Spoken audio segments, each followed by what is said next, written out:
Welcome home, college football fans, and welcome everyone inside Mercedes-Benz Stadium in Atlanta, Georgia. What a way to kick off this season. The defending national champions, Alabama, against 14th ranked Miami. A head-to-head battle of two of the all-time great programs in the history of college football. And so glad to have the fans back in-house for this Chick-fil-A kickoff game on ABC. The fans are back, but COVID certainly not gone, nor has it been forgotten, with an eye toward it. The roof will be open today here at Mercedes-Benz for the first time ever for a college football game played in this stadium. Hi, everybody. Sean McDonough along with Todd Blackledge. Delighted to have you with us, Todd. Great to be back with you as we get a look at Alabama, the defending national champions. They lost 6 first-round draft picks off that team. They lost their offensive coordinator, Steve Sarkisian, now the head coach at Texas, and yet they're preseason #1 again. That doesn't seem possible, but nobody's arguing with it. Well, make no mistake, there is no shortage of talent on this Alabama football team, and even though it may be inexperienced on the offensive side, this is a battle-tested defensive football team. I think it'll be Nick Saban's best defense that he's had in the last couple years. They've got some stars on that defense, and I think that's the part of the team that's going to carry things at least early until Alabama's offense develops. Of course, the headliners they lost, most of them were on offense, including Mac Jones, the starting quarterback who's going to start in week 1 for the New England Patriots. His backup last year was Bryce Young, and they believe, the coaches do, that he's ready to step in and follow in the recent line of Hurts, Tagovailoa, and Jones. Very smart, very knowledgeable of the offense. He's really taken ownership of it. And much like Mac Jones, I mean, he's ready to step into the limelight. He's got a maturity about him to go along with some great passing talent. And a tough opening test for the national champs. D'Eriq King leads the Miami Hurricanes into this game. Unlike Bryce Young, he's very experienced. This will be his 32nd career start. Some of those at Houston. And he's in his 2nd year as a starter at Miami, back from a serious knee injury. Miami believes it is ready to win a game like this against the best possible opponent, take a huge step back toward national prominence. That's what would happen if they could win this game today. Miami won the toss and deferred, so Alabama elected to receive the opening kickoff. It'll come off the foot of Andy Borregales, the true freshman in his first college game. No pressure, full house, national TV. His brother Jose was their great kicker a year ago. Spinning kick goes out of the back of the end zone. It was Jamison Williams, the transfer from Ohio State, who was back to receive it. So here come Bryce Young and the Crimson Tide offense. Sophomore, but in essence a redshirt freshman, because everybody got a free year because of COVID last year. Southern California, out of Modern Day High School, one of the top quarterback prospects coming out 2 years ago. Many believe he was the best. 9 games a year ago, all in relief. Now he is the man. He said pressure only comes if you're not prepared. He believes he's fully prepared. He hands it off to Brian Robinson, and Robinson drives ahead for 2. He was smothered by a defense fired up and led on that play by Keontre Smith, that outside linebacker. This is going to be the real challenge for Miami. Can they stand up to the Alabama run game? Even though it's a new quarterback, they feel like their offensive line is still going to be physical. Manny Diaz, his defense last year struggled against the run, and they're going to get tested right away by this Alabama front. Substitutions along the offensive line relative to what Alabama thought it would start the season with. More on that in a moment. Young, a play fake, and a deep throw to an open receiver. Jamison Williams couldn't take it in. He stumbled. I mean, he was beyond the defense. He did have to kind of turn because the ball was not thrown over his outside shoulder. Watch him have to turn his head, and as he tried to move towards the ball, he lost his footing. But Bryce Young had an opportunity for a huge play right there on 2nd down. Of course, they lost Devontae Smith, Jalen Waddle from a year ago. Heisman Trophy winner Smith, both the first-round picks. They're happy to have Williams over from Ohio State. He brings experience and speed. 3rd down and 7. The opening possession of the season for Alabama. Young has time. Far sideline. Caught. John Mechie, their leading returning wideout, has the 1st down. Out at the 40-yard line. A really nice job. Watch the left side here. Pick up the blitz. Nice job by McClellan, the tailback, and then Bryce Young delivers a timing throw to Mechie, the most experienced receiver. Watch him get away from the contact. Make the catch. And back they come again. Slade Bolden, another veteran receiver, picks up 11 and gets them into Miami territory. They'll go quickly. You mentioned changes on the offensive line. They thought Chris Owens would be the center, but the right tackle, Kendall Randolph, is out with a high ankle sprain. So Owens, 79, is the right tackle, as you can see. And Darian Dalcourt starts at center. John Mechie. Good tackle in space by Gervin Hall, one of their safeties. It's a veteran Miami team. Just about everybody back on defense. In all, 19 of their 22 starters returned from an 8-3 team of a year ago. One of the things you always wonder about in a game 1 scenario, how will we tackle on the perimeter? Because both of these offenses are going to test that with quick throws, just like the one we just saw. Young 3 out of 4, the only incompletion, the ball that Williams couldn't handle when he was open, and spun around and stumbled to the turf. Brian Robinson in his 5th year, finally the lead back, powers his way to a 1st down to the 37-yard line. He has waited very patiently to be the starter. His 53rd career game, his 1st start. Well, he's a powerful guy. When he gets those shoulders north and south, a difficult guy to tackle. Listed at 225 pounds. I mean, he's a grown man playing tailback for Alabama. Waited behind Damian Harris, Najee Harris, both in the NFL. Miami showing blitz. They are very aggressive on defense. The head coach, Manny Diaz, has reclaimed the defensive coordinator role as well this year. He's calling the defenses. Young had to step up away from the rush. Wide open receiver. It's John Mechie lunging for the pylon. There is a flag. It's a touchdown if it stands. I think Miami was offsides on the pass rush. Evan Neal still blocked his guy, and this touchdown should stand. Offside. Defense number 13. Penalties decline. The results of the plays, touchdown. DeAndre Johnson got a head start. Didn't matter. Here's the end. The dive for the pylon. What a great shot on our progressive pylon cam. And John Mechie, the guy who is assuming the starring role in this wide receiver core, off to a great start. Will Reichert, who didn't miss a kick all of last year, field goal or extra point. Good on his 1st try of this season. Terrific start for Bryce Young.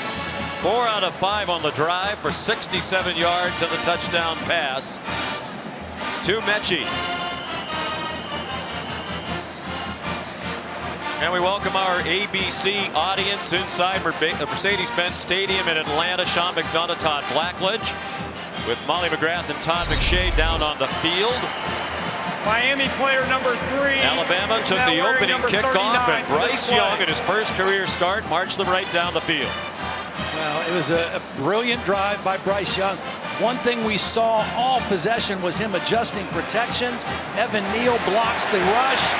Mechie gets behind the defense. That's 2 plays on this opening possession where Alabama had receivers behind the Miami defense. And you can't make those kind of mistakes against a team as good as Alabama. Some question as to whether or not Mechie was out, but he got the ball over the pylon. He is now the lead man in the wide receiver room. They have lost 4 wide receivers in the last 2 years to the 1st round of the NFL. 2 years ago, Henry Ruggs and Jerry Jeudy, and in this year's draft, Jalen Waddle and Devontae Smith. Fair catch called for by Mike Harley off the Will Reichert kickoff. So Miami will start from its own 25, led by De'Aaron King, the 24-year-old from Manville, Texas, in the Houston area. Started his college career at Houston, 4 years there. Now in his second year at Miami. More than 10,000 career yards. When you put together passing, rushing, he was actually a starting wide receiver at the beginning of his Houston career and a kick returner.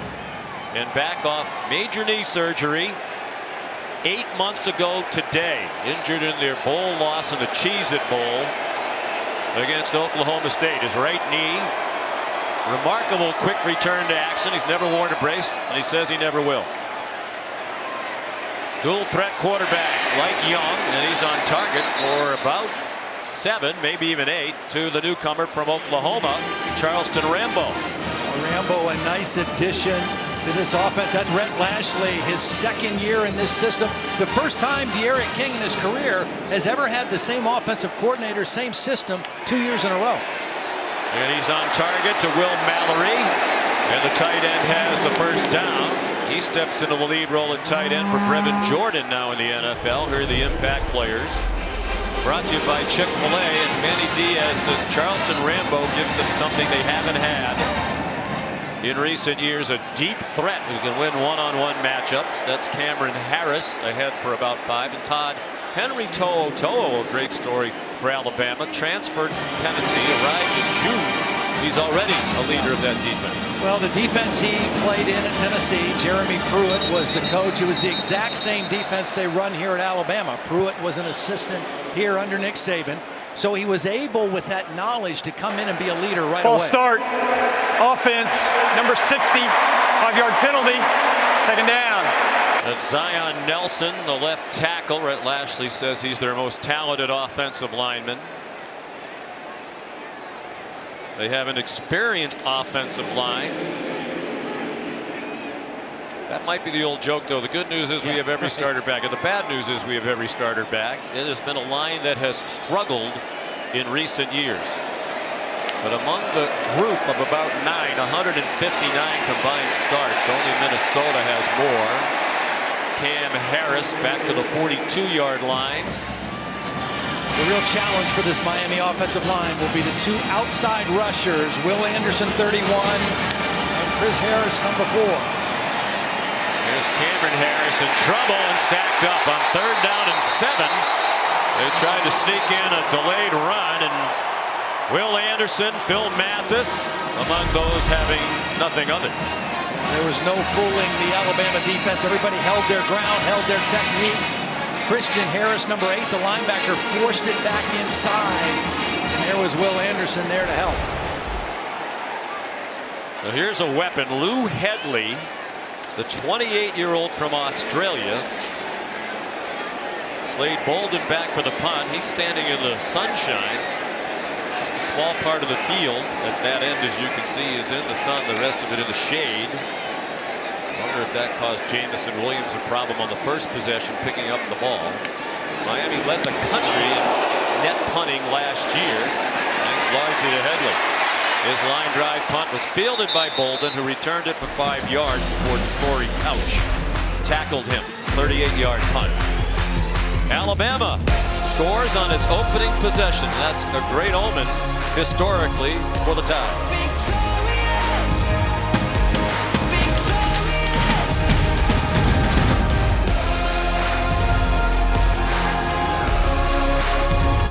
Beautiful.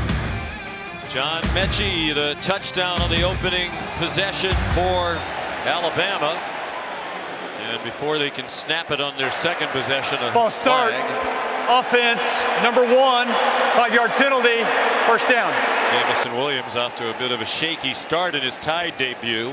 We mentioned it's a great omen when Nick Saban's team scores a touchdown on its opening possession. Alabama's won 41 games in a row when doing that, haven't lost since the 2014 Sugar Bowl against Oklahoma.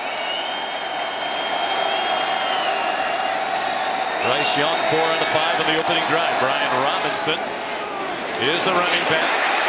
Runs left, runs over Canes, and nearly gets the 15 for the first down. He got 13 before Bubba Bolden shoved him out.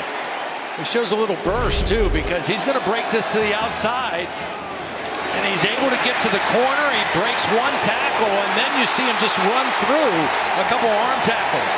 Again, this is a big physical back. He runs very upright. You've got to bring a load to get him to the ground. Brian Robinson grew up in Tuscaloosa, went to Tide games as a kid, said, I've worked and waited my whole life for this opportunity. He waited very patiently. He's a good back.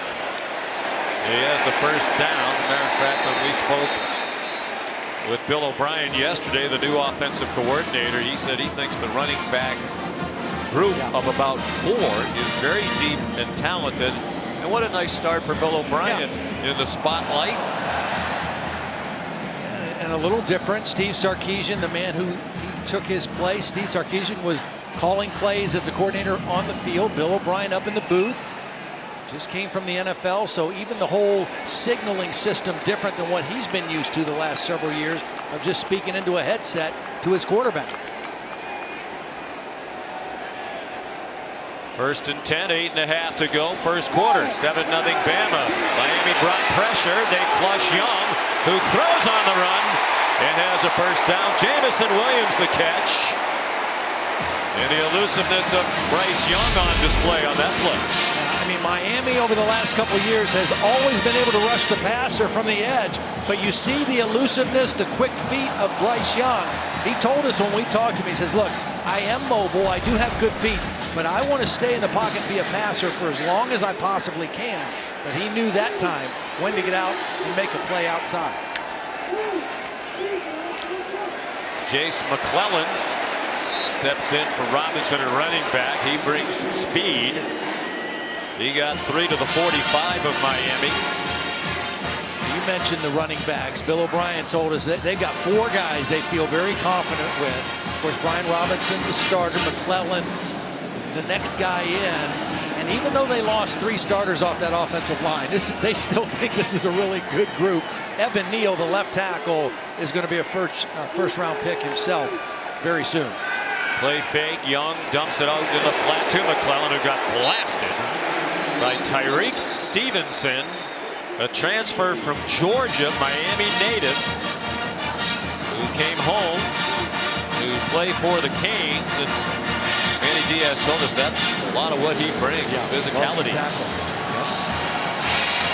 You know, we've already seen from Bryce Young his knowledge of this offense, his ability to set protections, to direct traffic.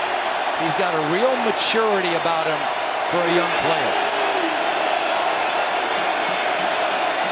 Best in the country on 3rd down during their 13-0 national title season of a season ago. They picked up a key 3rd down on their opening possession.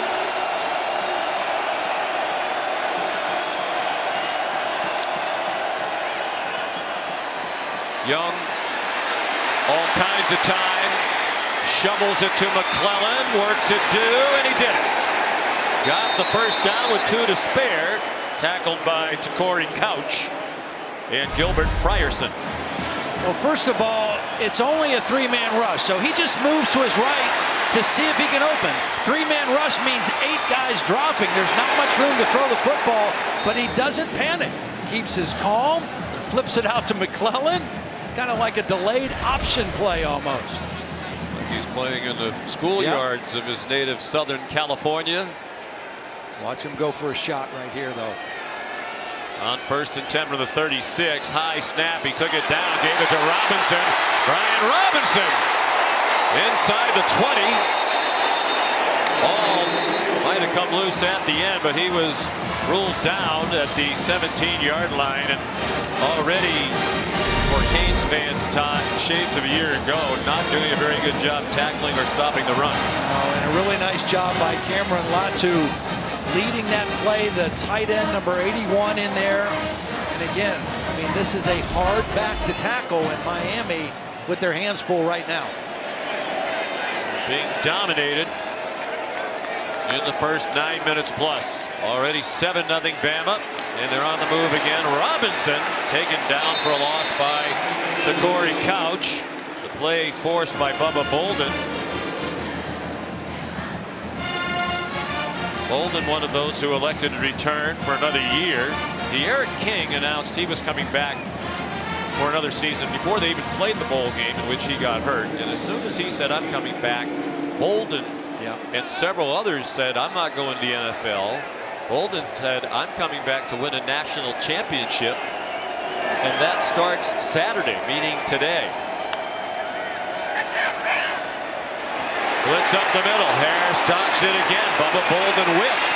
And Young throws it away. Over the head of John Mechie, but that was just a throwaway. Well, Bubba Bolden could have taken a big step forward for his team. He's coming on a safety blitz unblocked and just kind of whiffs. Now part of that is just the nimble feet of Bryce Young. Still has to throw it away, but that loss of yardage play could have been huge for the Hurricane defense. Bryce Young's parents, Craig and Julie, part of the sellout crowd of more than 71,000. With the roof open, very comfortable day, temperature in the mid-80s and low humidity. 3rd down and 13 from the 20. Three-man rush again, zone defense. And Young steps up, fires back in the end zone, and it's broken up. Nice play by Bolden as Young tried to rifle one in to Slade Bolden, no relation to Bubba Bolden. Well, that's a good stop by the Miami defense. Both on 2nd down and 3rd down, it was more than 10 yards needed. They went three-man rush, dropped 8, and just tried to keep all the receivers in front of them, plus an eye on the quarterback, and they forced the field goal attempt. Much needed stop by the Hurricanes. Reichert had a perfect year last year, 14 for 14 in field goals. Made all 84 PATs. Dating back to the season before, he made 15 field goals in a row, and now 16. Longest active field goal streak in the country, that one from 38. Bama's had it twice. They've scored twice. Work to do for D'Eriq King when we come back. I'm originally from... The Chick-fil-A Kickoff on ABC is brought to you by Chick-fil-A. Try the grilled chicken club sandwich today. Last 2 times these teams played, they were playing for the national championship. In 1990, the Sugar Bowl, Miami won to clinch a national title for Dennis Erickson in his first year as head coach. The Tide got revenge in that memorable 93 Sugar Bowl, beating the Canes 34-13, Alabama's 12th national championship program history under the great Gene Stallings. That's one of those plays you'll never forget either, right? The strip by George Teague and Lamar Thomas. Yep. I mean, that's just one of those plays that's etched in any college football fan's memory. The 18th meeting all time between these two. Alabama leads 14-3. They haven't played since January 1st of 93. Will Reichert to kick off. It's been all tied so far. Tumbling kickoff will go through the side of the end zone. Mike Harley couldn't fetch it. Back in the studio, we say good afternoon to Kevin Nagandi. Good afternoon. Showing time now for our AT&T 5G studio update in Madison, Wisconsin, trailing in the red zone. Graham Mertz late against Penn State's defense. Yeah, Penn State playing a little robber coverage. Mertz just didn't see the robber. And then the final play of the game, again down by 6, another pick. Can't be laid across the middle, Kev. Sean, I know your partner Todd's smiling. Penn State holds on 16-10. Yeah, that was a great win. You know, slow start last year in the COVID year for Penn State. Great win on the road today. Cameron Harris in trouble on 1st down. Did well to get across the line of scrimmage, where Christopher Allen made the tackle for Alabama. Chris Allen and Will Anderson, these 2 outside linebackers, they think they're going to have a special pass rush this year because of the skills of those 2. Harris ran into his own man, got bounced back as he collided with Navon Donaldson. Here's Molly McGrath. Well, Sean, D'Eriq King told me he attacked rehab 2 times a day with 1 goal in mind to be back to play in this game. He's just 8 months to the day removed from his ACL surgery. His physical therapist told me it's usually 9 to 12 months that players are ready to return to the field. And he told me he's ready to run with the football, but we're going to have to see something special from D'Eriq King today.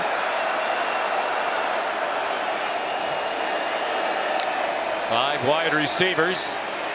King over the middle. The slant connects to Keyshawn Smith, but he's down 2 yards short of the first down. Tackled by Jalen Armour Davis, a first-year starter, a special teams player the last couple of years. Standing in for the first-round pick, Patrick Surtain. It looks like Miami might be going for this. No, they can't do that. Way too early in the game for that. I mean, you've already had trouble stopping Alabama, right? Don't give them a short field. Well, use the weapon you have in Headley, right? And try to pin them back down inside their own 15-yard line. Watch Minnesota the other night. P.J. Fleck go for it from his own 29 and turn the game, at least for a while. That net punting mark last year was the all-time FBS single season record. Nearly 45 yards net, and that's an example of why. 47-yard punt, no return. Timeout on the field. Mac who? Bryce Young and Bama back on the field after this.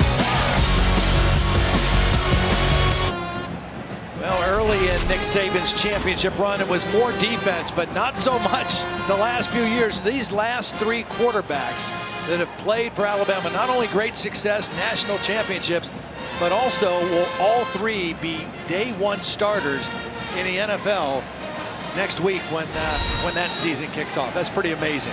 Tua and Mac will be going head-to-head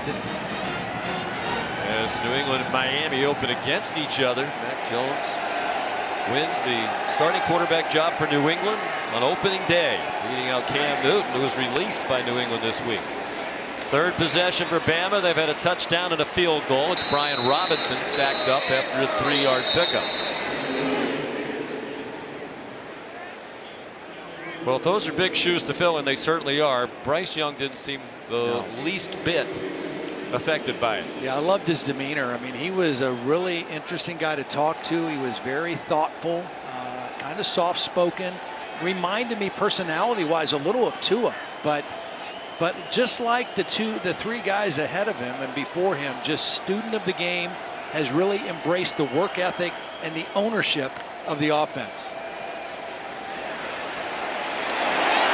Has room to take off running, has the first down with about 2 to spare, chased out by Gervin Hall. When we talked to Bryce Young about being the latest in the line, he said to us, "I'm even keeled when you're prepared, pressure fades. Confidence comes from what you do before you get to the game." Yep. And he's so well prepared, obviously brilliantly coached by Steve Sarkisian, now Bill O'Brien. He was well coached in high school too. The program he came out of there, Bill Rawlinson was his head coach. I mean, this is a guy who understands how to play the position. He's in trouble, and he tries to throw it away in the direction of Cameron Latu, the tight end.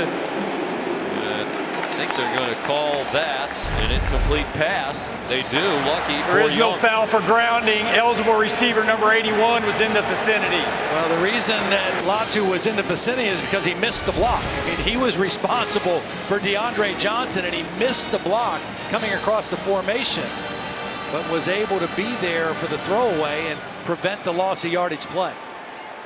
And Latu's presence in the starting lineup is a story for Alabama at the start of this year. Will Billingsley was their tight end at the end of last season, was extremely productive, but he hasn't fallen completely in line with what Nick Saban expects from an Alabama football player. There's Brian Robinson tackled in space by Tyreek Stevenson. Billingsley is here, but not starting today as Nick Saban tries to hammer home to him the importance of doing what you're supposed to do on and off the field. Yeah, I mean, you know, last year he was a key factor. When Jalen Waddle got hurt, he became a big factor in the passing game, but it's about doing things right all the time, and apparently Billingsley still has some learning to do in that part of the process. Third down and 6. Can Miami get a stop on third down? Alabama's 2 out of 3 on third down so far. We're in the final minute of the opening quarter. Miami fans trying to make it tough on Young. They flush him to the right. A bullet on the move and a first down to Jamison Williams. The Ohio State transfer. What a throw for a 9-yard gain. Perfect timing, and he had to do this on the run. Watch the pressure come and force him to his right. He still throws this on timing as Williams is coming out of his break for the first down. He's only 6 feet, Bryce Young, 194 pounds, but big arm, as you just saw, and you've already seen a couple of times here in this impressive opening quarter. He's 9 out of 13 for 103. Robinson crosses midfield, and here's a flag. Looked like Bradley Jennings came in with the helmet. Rod Snodgrass is the referee. This is a Big Ten officiating crew in a non-conference game, SEC versus ACC. It's actually Bolden who came in with the helmet. Personal foul. Targeting defense number 21. That play will be under further review. I thought it was more the shoulder. It's not a defenseless player because it's a running back running with the football, but any hit to the head or neck area can be targeted. Well, no, it was helmet first. Jennings made the tackle, and then it was Bolden who came in with the helmet. Well, we're with Matt Austin again this season, and delighted that we are longtime on the field referee. What say you, our good friend, about your first call of the season from home? Well, thanks, Sean and Todd. I agree. This is definitely targeting. He lowers his head, hits him right in the side of his helmet with the crown of his helmet. This should be a pretty easy confirm. And it looked like when Bolden looked up and saw the replay on the screen, he knew that, kind of dropped his shoulders. Back in a moment. While we were away, the replay booth confirmed the obvious, that was targeting, and Bubba Bolden, the safety, the team leader's been ejected. That's Ed Reed, one of the great safeties of all time, college and pro football Hall of Famer, their chief of staff, trying to comfort Bubba Bolden. He's been a great influence on Bubba. They watch a lot of film together. Cameron Kitchens, a true freshman, number 24, has taken over in his first game. Bryce Young throws incomplete, intended for Mechie. That was an untimed down. That's the end of the first quarter. And because we just had a lengthy break, they're just going to move to the other end of the field very quickly.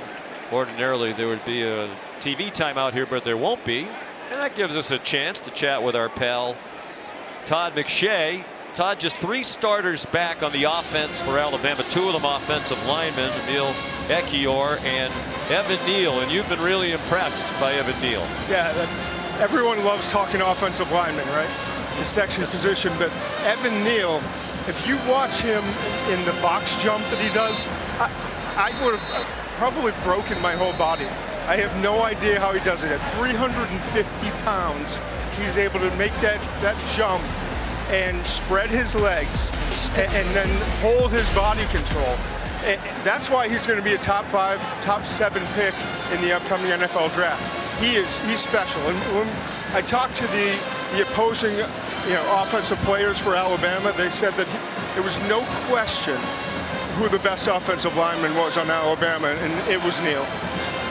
That was a 48-inch box jump, split leg. That's a 350-pound man. There's a lot of downside risk there. I mean, what happens if you don't stick the landing? That is not going to end well. No. For you, or maybe some people around you. That might have registered on the seismograph if he didn't stick the landing. He is so good, though. He was the right tackle last year. Of course, Alex Leatherwood, was an award winner, first-round draft pick. Now they move Neal over to the left side, and just like Todd said, I mean, he's going to be a top 4 or 5 draft pick himself, and he is really special. Listed at 6'7", 350. After the play fake, wide open, JoJo Earl. He's a freshman. That's his first career catch, and he took it inside the 20 for a 16-yard gain, tackled by Gervin Hall, the one remaining starting safety now for Miami.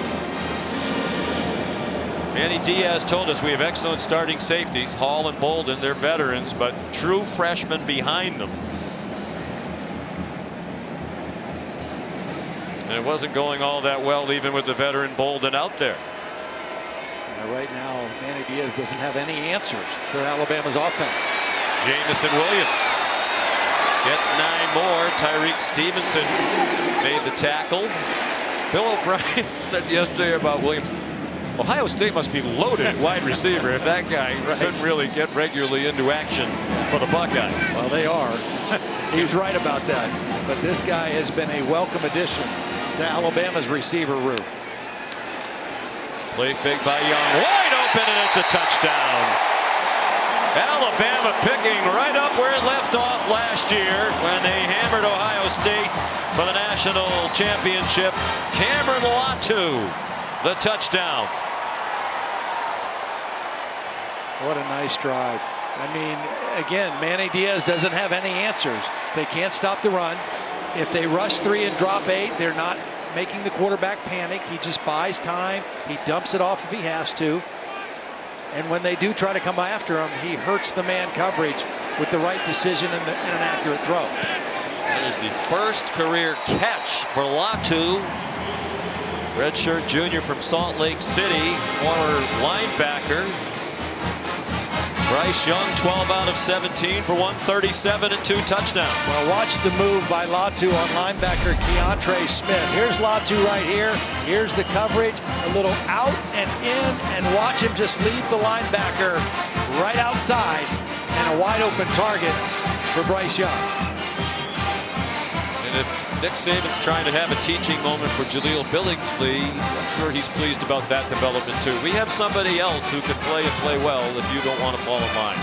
The execution level so far of the Alabama offense, that was one of the question marks, right? We knew they've recruited well. Nobody has recruited better than Alabama over the last several years. But how quickly number 3 is now number 39 on the kick return team. Level?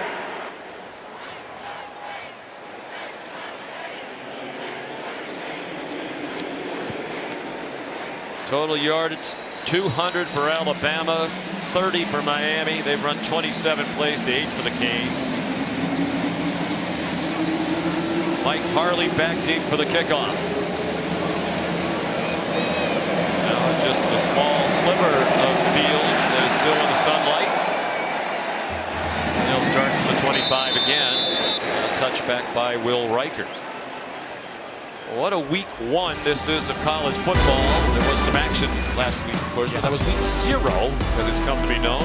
Tonight on ABC, 7:30, a top 5 matchup, 2 national championship contenders for sure. Number 5, Georgia, and number 3, Clemson from Bank of America Stadium in Charlotte. JT Daniels at quarterback for Georgia, DJ Uiagalelei for Clemson. Yeah, that's going to be a great football game. I think Georgia with JT Daniels, if he stays healthy and plays the way he did at the end of last year, has a real chance to threaten Alabama in the SEC this year.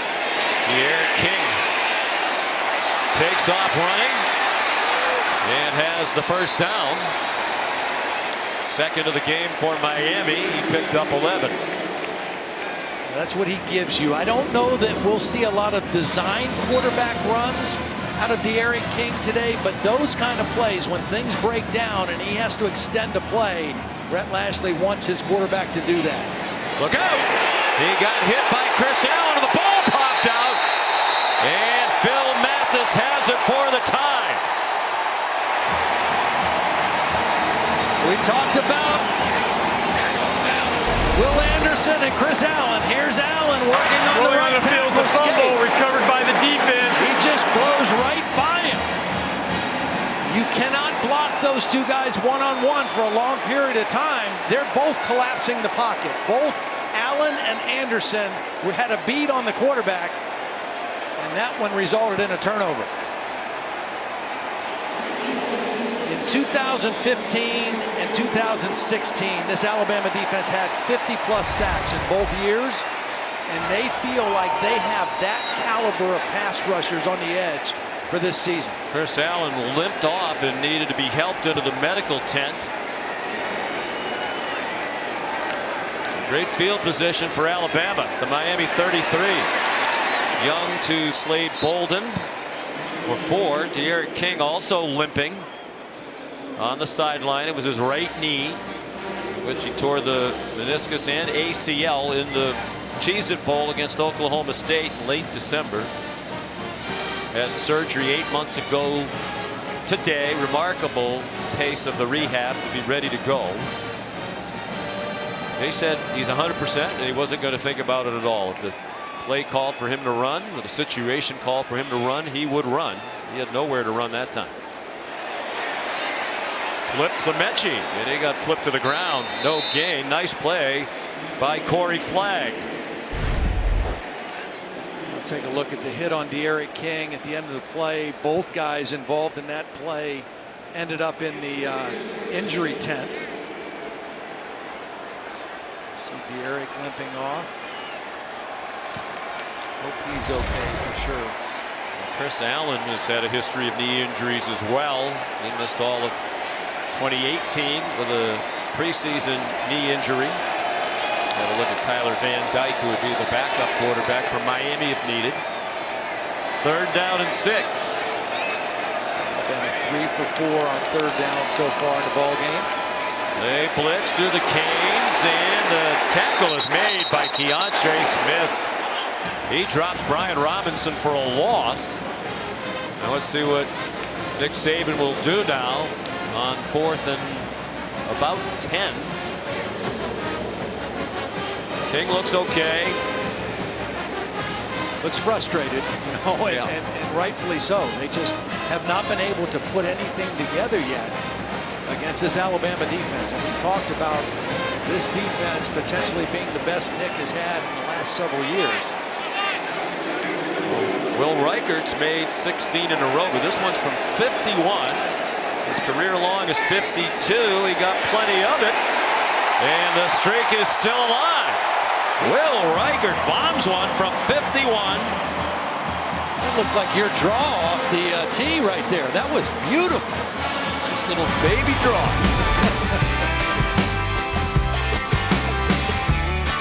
The lead goes to 20-0 for Alabama. We'll see if De'Aaron King is back in action when we come back.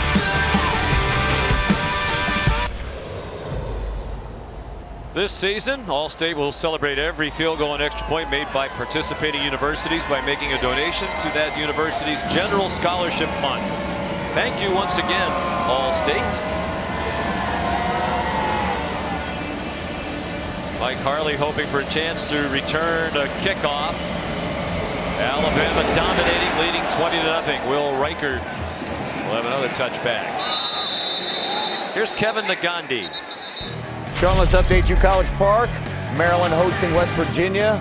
Winston Wright Jr. Boog. He's the dynamic weapon for Neil Brown and the Mountaineers, and he's off to the races. And as usual, early in the season, the one thing lacking is tackling. No tackling by Maryland, and there we go, Kev. Hit his head on the goal post. 98 yards. Letty Brown punched it in right now. 17-14 Maryland. Iowa in control at home against Indiana. Good one in Eugene between Oregon and Fresno State. Knotted up. Back to you guys. And Iowa with a big game next weekend in Des Moines against Iowa State on 1st down. Charleston Rambo caught it, got dumped for a 2-yard loss by Brian Branch. Meanwhile, Christopher Allen going to the locker room for further examination and looking despondent, understandably so. Drew Sanders, number 20, has come in for him. Experienced backup. Cameron Harris, nowhere to run. Shoved out of bounds by Brian Branch with help from Jordan Battle. Malachi Moore, these two, they list him as 1st and 2nd team star. Now today, Malachi Moore is starting at safety in place of DeMarco Helms, and Brian Branch is the star, and they are two outstanding players. And on both those plays, perimeter throws stopped for 0 yardage. Good open field tackling and taking on blocks by the secondary people of Alabama so far. Miami in jeopardy of a very quick 3 and out. King is 5 for 5 passing. Anderson got a great jump. He got a piece of King up around the face mask.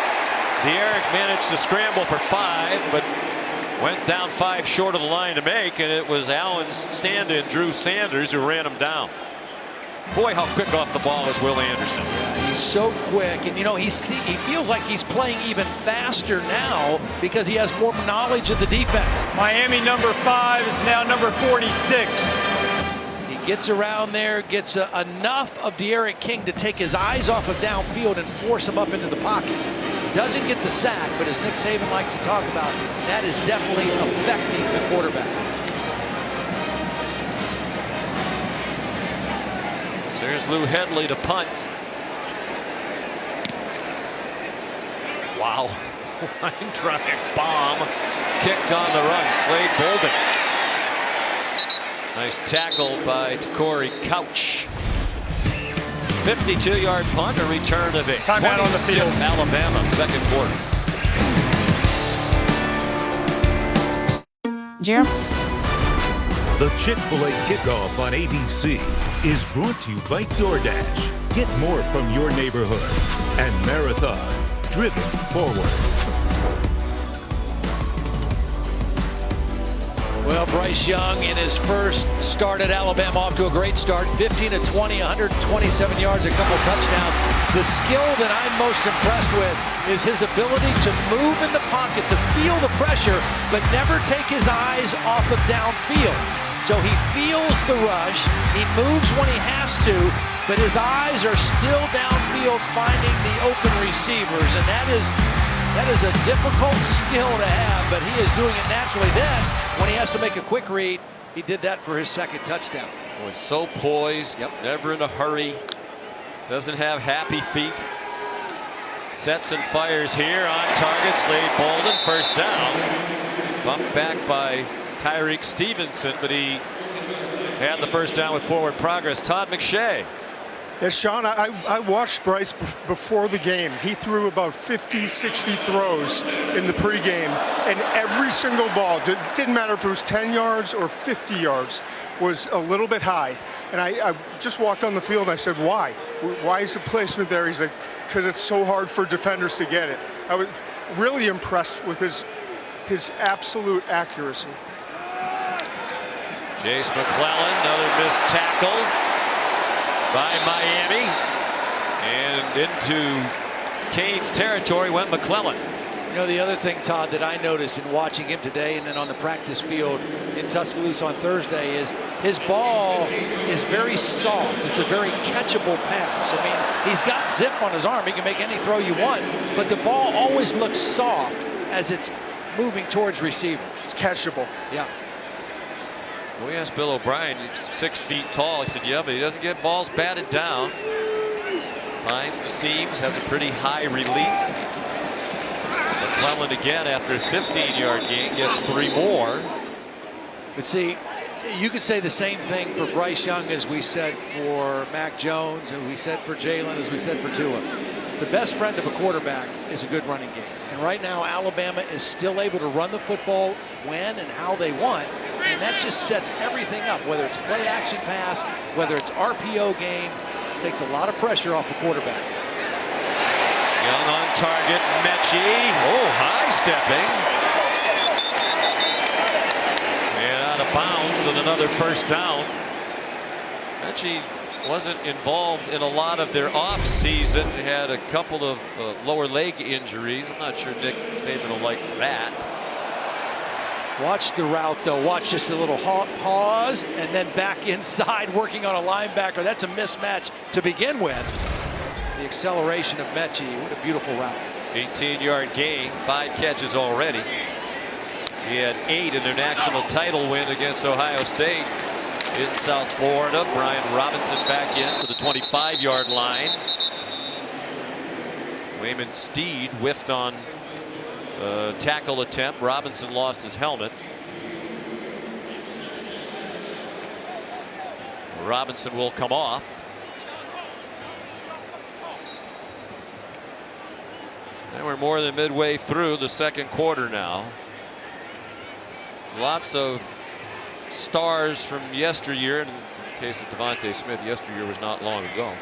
Here today, it's obviously an off weekend in the NFL. With the season opening coming this week. Young throws it away in the general direction of Cameron Latu. And you could have quite a game if you lined up all the guys who are on the sideline. Oh my goodness. Be a good pickup game, right? Landon Dickerson, the center last year, wasn't able to play in the title game. due to a knee injury. But we're told among those expected to be here today from Miami, Michael Irvin, Ray Lewis, Warren Sapp, Ebron James, Brevin Jordan, Jalen Phillips, Reggie Wayne. Here's 3rd down and 8. And that's just a partial list of Canes who are here and not enjoying it, certainly. 5-man rush, Young, 1st down. Latu, who didn't have a catch for his career, has 2 touchdowns.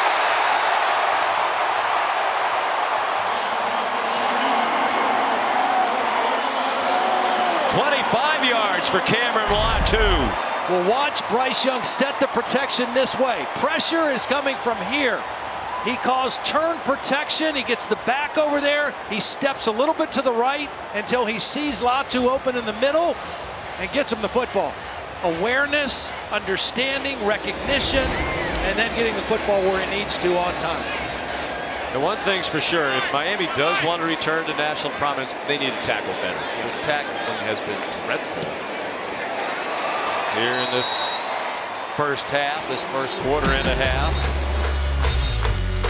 So Cameron Latu, who did not have a career catch coming into today, has caught 2, both for touchdowns. The extra point by Reichert made it 27-0.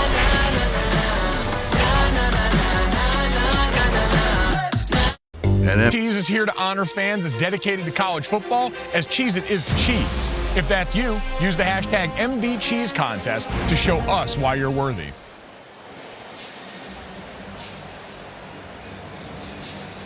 Nick Saban trying to continue to impart a message to Jaleel Billingsley. Probably something along the lines of, we want you to be fully a part of this. But they have such a great culture there. You know, Nick told us yesterday the players really largely take care of the culture themselves. They keep each other in line. So you can't have one guy who isn't doing the same thing as everything else. There is a flag down on the kickoff. Alabama might have been offside. The Aflac trivia question, and it's a good one to start offside. the year. Kicking team number 40, 5-yard penalty from the touchback spot, 1st down. D'Eriq King is 24 years old. We want to know how many starting quarterbacks this week, week 1 in the NFL, opening day starters, are younger than he is. By the way, he's more than 4 years older than Bryce Young. Bryce Young just turned 20 in July. Donald Chaney at running back. Quick pop gets 6. The answer is 6, including each of the last 3 starting quarterbacks at Alabama who've already gone on to the NFL. Jalen Hurts, Tua Tagovailoa, and Mac Jones. He's also older, as you saw, Justin Herbert. And there are 5 24-year-olds. Zach Wilson, obviously, is going to make his debut for the Jets. Trevor Lawrence for the Jags. He's the youngest. But also 24 are Sam Darnold, Lamar Jackson, Joe Burrow, Daniel Jones, and Kyler Murray. He's older than 6 and just slightly younger than 5 others. He's under duress again and swung down. It's Christian Harris, who Manny Diaz, the Miami coach, called the best linebacker in college football when we talked to Manny this week. Well, they brought both inside backers.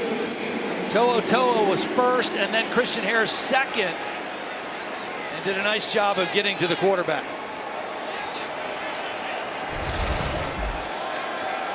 Loss of 4, 2nd and 14.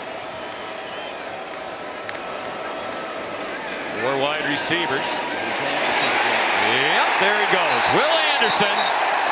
You can't block this guy one-on-one and have a lot of success. He's too quick off the ball. This time they're trying to pull a backside guard to help. They actually have 2 guys accounted for him. Neither one of them stayed with the block, and Anderson just kept working his way to the quarterback. Sophomore from Hampton, Georgia. Really came on the second half of last season. Obviously learning as he was going along. Didn't have a sack in the first 6. Had 7 in the last 7. In the flat, Cameron Harris. He gets walloped at the 44. You know, obviously this is not all on De'Aaron King as Miami's forced to punt again, but we talked about the Alabama quarterbacks, right? The last three going to be starting in day one in the NFL. Number 5 of Miami will be number 46 for this play. The last Miami quarterback to start an NFL game, former Hurricane, was Ken Dorsey, all the way back in December of 2008 for the Cleveland Browns in a 14-0 loss to the Bengals. Dorsey's now 40 years old, and he's the passing game coordinator for the Buffalo Bills. It's been a long time since Miami has had that kind of quarterback. They used to have a ton. Drew Headley, the punt. There is a flag down. Irvin Hall interfered with Slade Bolden, it seemed.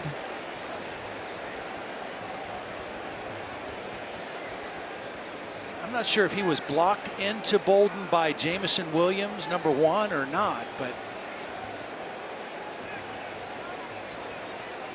Miami was in position to really down the ball deep inside the 5-yard line.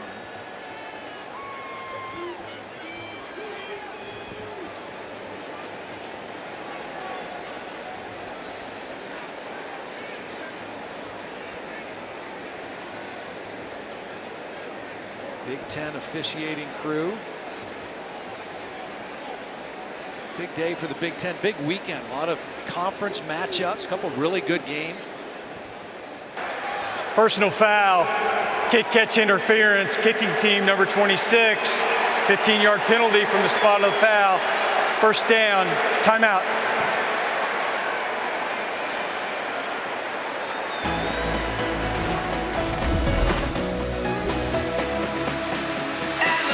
.402 to go in the first half.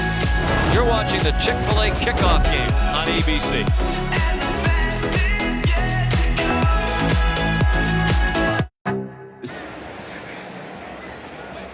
Here's a look at the action from the AT&T 5G Skycam. Let's actually look now at the Skycam. First and 10 Alabama, 4 minutes to go in the half. Big hole from Roydell Williams. He lost the ball.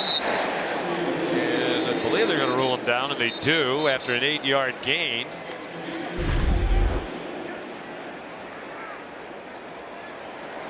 Cameron Kinchins. Ruling on the fields, a fumble. Tackle. Recovered by Miami. Okay. First down. Well, that's news to everybody on the field, as the offense and defense for Alabama and Miami, respectively, were still standing there. But after talking about it, looks like they got it right. It was a good, hard tackle by the freshman Kitchens, who's in there because of the injury to Bolden. First, you couldn't tell if the knee was down before the ball came out, but the ball clearly came out as he's diving forward. So a lack of ball security by Williams, and a really nice play, beating the ball carrier right at the spot by Cameron Kitchen. He was a true freshman playing in his first college game out of Miami Northwestern High School powerhouse program. He won 3 state titles there, did Kitchens. And he'll get the turnover chain. Hard to celebrate that too much when you're down 27-0. But it has Rolling on become the field was a fumble recovered by the defense. That plays under further review. By the replay official, Rick Nelson. Now, the turnover chain debuted in 2017, and it has been much imitated now in a variety of ways around the country. Well, the interesting thing too is, I mean, there's a lot of hype surrounding it, but it's actually been something that is, you know, really inspired and motivated their team as well, because since the inception of that in the 17 season, they've had 92, and this would be 93 forced turnovers, which coming into this year was tied for the 3rd most in that period of time, tied with Iowa and Syracuse, the only teams ahead of them. Clemson, the leader, with 97, Alabama with 95. Oh, I wanted to guess.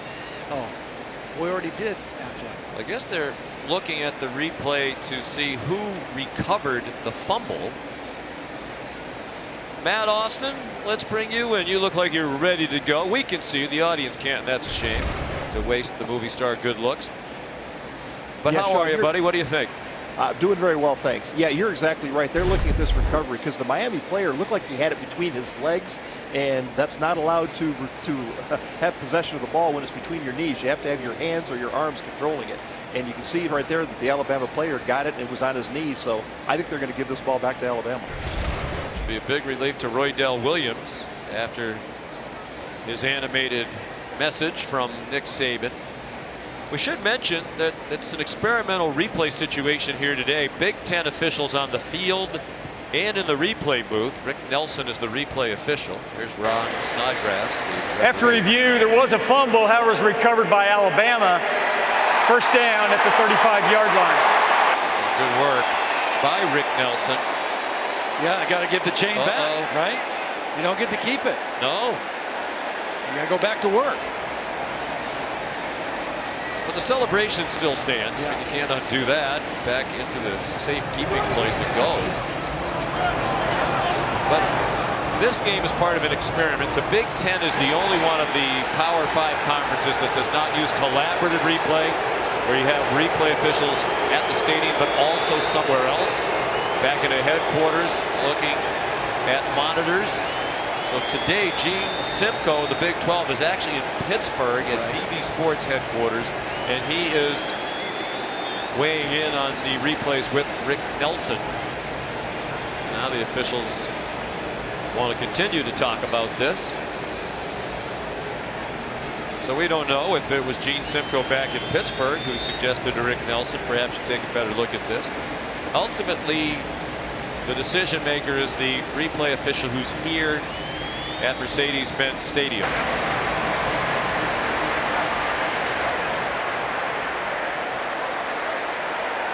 Okay, the down will be second down. Second down.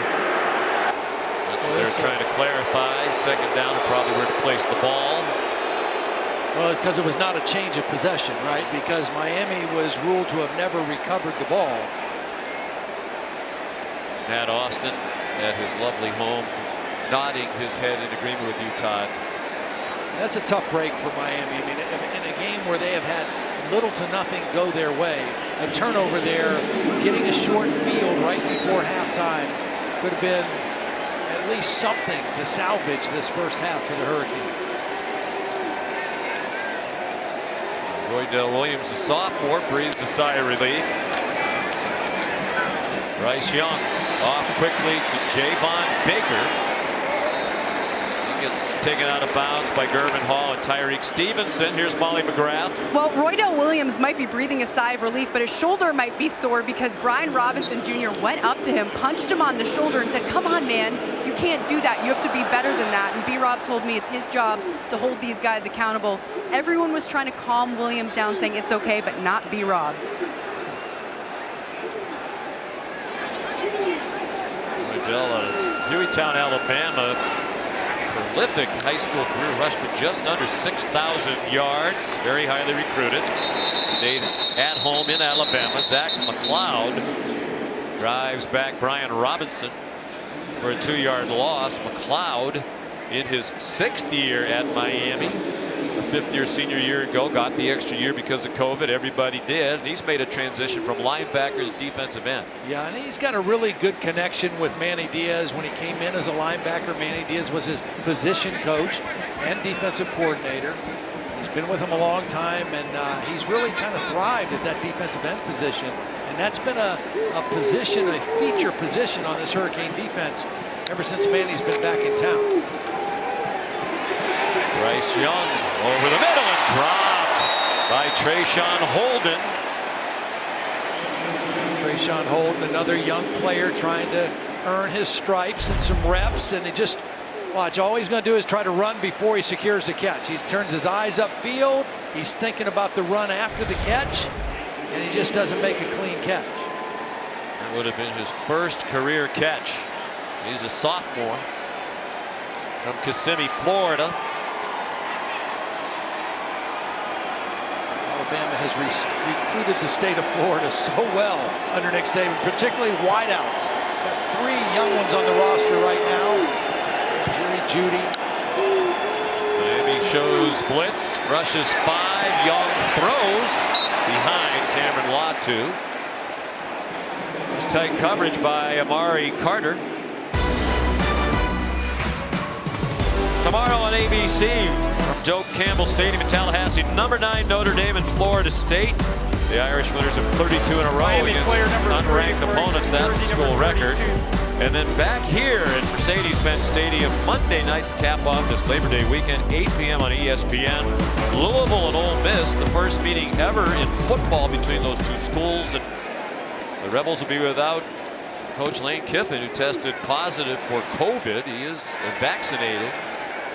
As of this morning, when he appeared on game day, no interim coach mentioned. He said the responsibilities will be largely spread out among the staff. James Burnup's first punt for Alabama goes out of bounds at the 20, and here's Kevin. Sean, we got a new season and a new studio coming up on the State Farm Halftime Report. Penn State's defense survives on the road. Oklahoma survives at home against Tulane. Plenty of highlights, plus Booger McFarland will break down the keys with the quarterbacks in tonight's big showdown between Georgia and Clemson. We'll see you at the half. And we look forward to that, Kevin. Thank you. Minute 57, 3 timeouts for Miami. Trying to get on the board before the half. They deferred the opening kickoffs. They'll get the ball to start. They need some momentum. I mean, they got to put a drive together that hopefully can finish with some points. You've got an experienced quarterback. You got 3 timeouts. This is a critical drive for D'Eriq King and the Miami Hurricanes. Charleston Rambo to catch. Gave him the first down. Cameron Harris gets 2. Talked about Rhett Lashley, the offensive coordinator. This is not his first go-round against Alabama. He was offensive coordinator at Auburn for 4 years. Good throw and catch. Keyshawn Smith down near another first down. Jalen Armour-Davis made the tackle. He stayed in bounds, didn't get the first down, about 2 yards short. Lashley's a young coach still, 38 years old. Seems like he's been around forever. Cameron Harris again. He's been the offensive coordinator at Samford, Arkansas State, Auburn, UConn, SMU, and now in his second year here at Miami. Well, they thought they were going to slip a run in for the first down there. He doesn't want to waste a timeout, but they're taking a lot of time. I know you got 3, but again, this is a critical drive to score points, and you were letting time run off the clock too freely right now. You have to go for it, you'd think, on 4th down. If they don't get it, that's a moot point. They do get it, and Cameron Harris upended in the open field by Josh Jobe, a returning starter at cornerback, preseason first team All-SEC this year. Another Florida kid out of Miami that Nick Saban recruited. And whistle stopped the play for a false start against the Hurricanes. A little sloppy operation right now. You know, I mean, the clock stops temporarily to move the chains for a first down. You still don't have to use a timeout, but then they get the false start and they move themselves back 5 yards. You mentioned Rhett Lashley at Auburn. False start. Offense. Number 11, 5-yard penalty. First down. The penalty includes the option for a 10-second runoff. Miami has chosen to take a timeout. Their first of the half. Lots of great action tonight, tomorrow, and Monday. As this week 1 of college football will conclude on Labor Day night right here in this building with Louisville and Ole Miss. Well, we mentioned no Lane Kiffin. The good thing for Ole Miss is Matt Corral, his quarterback, is back, and he's a heck of a player. Knows that offense, knows what they're doing. And you know, Sean, I was mentioning Rhett Lashley going against Alabama's defense, Nick Saban, for 4 years when he was at Auburn. 2013 and 14, they won in 13. They lost a shootout in 14. They had a quarterback similar to D'Eriq King and Nick Marshall. However, the next 2 years, 15 and 16, he did not have that kind of quarterback, and they had the kind of offensive output that, unfortunately, he's suffering today. 82 yards of total offense in the first half so far against Alabama. D'Eriq King throws it away. There's no question. King's a very talented guy. Yeah. You talked about the lack of quality quarterbacks in their program in recent years. He's an excellent quarterback. But even though this offensive line is experienced, they're getting manhandled. Right. by Alabama. Well, and again, at the top of the show we talked about where's the strength of Alabama. Now the offense has been better today than we thought they might be. The defense has been what we expected. A dominant defensive front led by Will Anderson. Chris Allen left the game earlier. We don't know his status. Throw behind Mike Harley. It'll be 3rd down and 15, 25 seconds to go until the half. Under Nick Saban, when leading by 7 or more at the half, Alabama is 134-4. That's 97% of the time when they're up by 7 or more at the half, they win. You got to get half the yardage here if you're D'Eriq King. I mean, you've got to go for it on 4th down, but you don't want to be 4th and 15. Pressure from King's left. He got it off to Charleston Rambo. You know, they said they were going to try to take some deep shots, several of them to Charleston Rambo, but they can't block well enough to have the time to do that. I mean, that wasn't even a blitz. It was an extra rusher, but it was only 4 rushers. But that time Brian Branch was there. It kind of fooled the offensive line. It wasn't an overload blitz. But D'Eriq King had to get rid of the football before he wanted to because pressure was there. Miami will go for it from its own 45 on 4th down and 10 with 20 to go in the half. King giving a nice pocket. That time and a beautiful throw and catch by Keyshawn Smith. 1st down, 35-yard line. There's no question if you give D'Eriq King time, if you give him a pocket, he can make those throws. Charge timeout, Miami. Their second. This is a 30-second timeout.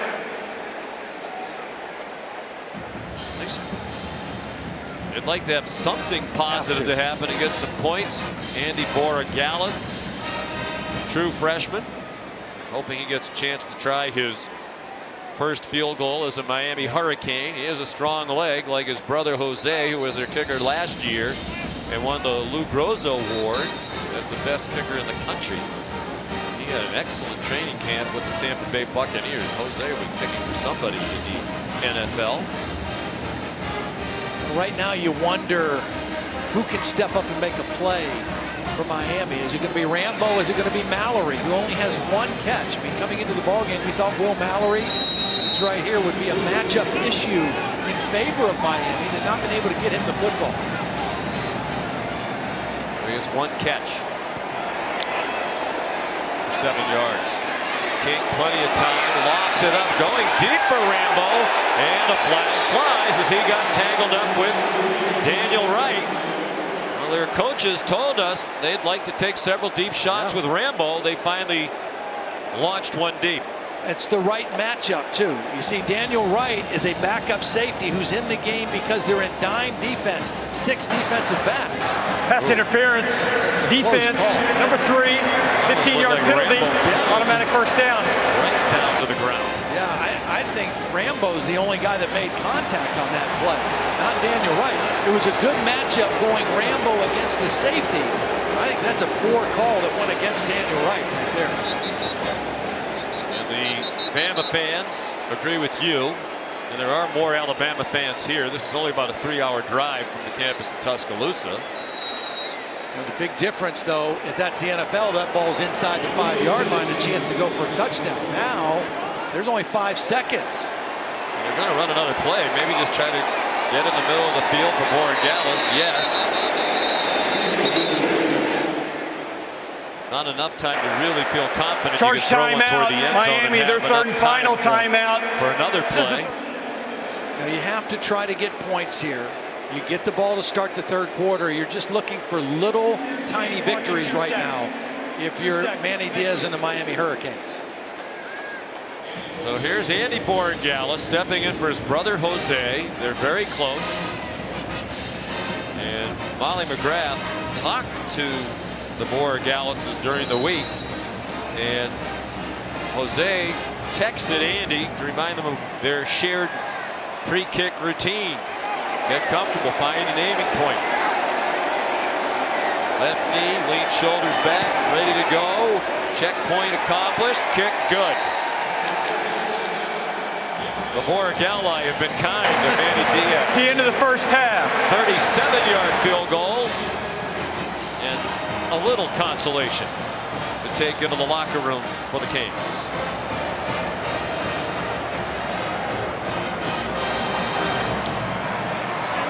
Our score at halftime is Alabama 27, Miami 3. The State Farm halftime report after this message and a word from our ABC stations.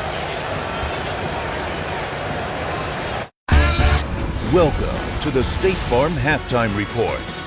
The defending champs, #1 in the land, starting Bryce Young for the first time in his career, and he doesn't look phased at all, Booger. Well, Bryce Young looks so comfortable, and the relationship between he and new offensive coordinator Bill O'Brien looks just fine. My goodness, 27-3 Alabama at the half. By the way, Young, the third player in Alabama history with 3 passing touchdowns in his starting debut, joining Joe Namath and Mac Jones. That's pretty good company. Turned out really well, as you see the offensive numbers there for Alabama so far stacked up against Miami, and that's a reflection also on how great Alabama's defense is and will be as the season continues. New studio, welcome. It's week 1. Booger McFarland and Kevin Nagandi with you, and my goodness, we had a fantastic matchup. It was Big Ten style football. And some people will say no offense. Well, plenty of good defense. Penn State on the road at Wisconsin. Sean Clifford to Jahan Dotson. And that's just a blown coverage by Whiskey there. Easy touchdown, pitch and catch for Clifford. Penn State up 7-0, and then Chez Malusi from Clemson, the transfer, going in. Needed to see more of this. Wisconsin rushed for 180 yards on the day. 10-all Noah Kane fighting in there in the fourth quarter. He'll score. No extra point. They miss it. But you can't have this happen. Graham Mertz, 4th and goal in the red zone, down 6. Too many times Wisconsin got in the red zone, and this happened. Turning the football over, just can't do it, Graham Mertz. Another pick sealed the game, and it's Jaquan Brisker and Jair Brown, the defense for Penn State. A year after starting 0-5, they are 1-0, knocking off Wisconsin, ending their 16-game winning streak on home openers. Meanwhile, number 18 Iowa taking on number 17 Indiana. I love this kid, Tyler Goodson. He's got some wheels. Yes, and that was too easy. Indiana did not set the edge. That's a walk-in touchdown from 60 yards out.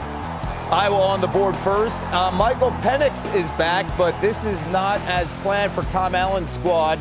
Oh, through the hands, and then the defense responds. Riley Moss with real estate. Yes, and that's not on Michael Penix, the receiver. Hey, your job description, catch the ball, and he didn't. No, Spencer Petras says, all right, well, my job description sometimes as the Iowa quarterback, run the football. Love the play design. Lead draw, have the running back block for the quarterback, walk in. Iowa in control big, 31-3 at the break. Next for them, a road trip to Iowa State on ABC next weekend, and Iowa State hosting Northern Iowa, 28.5-point favorites. Show me the Quan. It's Quan Hampton. Kind of the theme of week 1, Kev. A lot of missed tackles, 2 there by Iowa State. Yeah, ugly. Missed tackling in the secondary you saw. Right now, Iowa State is down 7-3.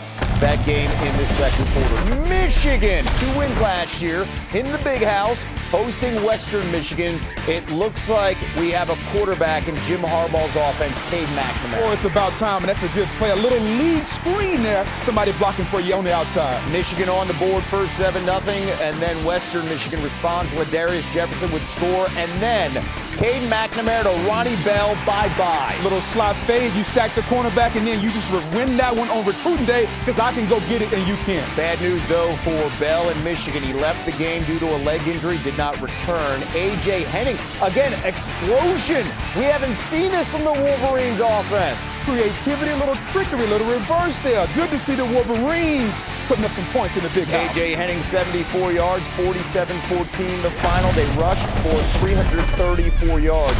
Steve Sarkisian, first game as the head coach at Texas, and he's got Louisiana, number 23 in the land, with 10 returning offensive starters. Hudson Card to Bijan Robinson. If you can't hand it to Bijan, throw it to him. Blown coverage there by Louisiana. Best player on the field right now, 7-3, Texas early on. Meanwhile, Oregon taking on Fresno State, and Oregon, number 11 in the country, Kayvon Thibodeau. Mel Kiper has him number 1 on the big board for the 2022 draft. He's the best player in America, hands down, Kev. I mean, forces that little fumble there. Oregon recovers 3 plays later.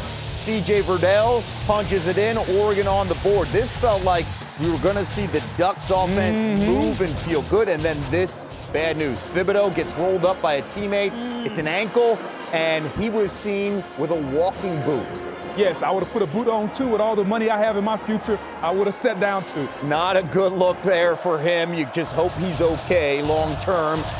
We think so. Jake Haener, the keeper, no Thibodeau, and he scores himself, fools everybody. Fresno State keeping this interesting. They go for two. Juan Rodriguez, we're tied at 21 in Eugene. You could tell when Thibodeau went out, there was a defensive letdown from the Ducks, Kev. Anthony Brown says, okay, the keeper here. Woo, the wheels, the adjustment from the BC transfer. He'll score, and Oregon now up 31-24. And that is a final as Cristobal squad hold on. Yeah, no look ahead from the Ducks. Big one coming up, though. Yes, it is. On the road against Ohio State. By the way, Oklahoma looked like they were about to just blow out Tulane in the second half. It was close in Norman. Highlights coming your way.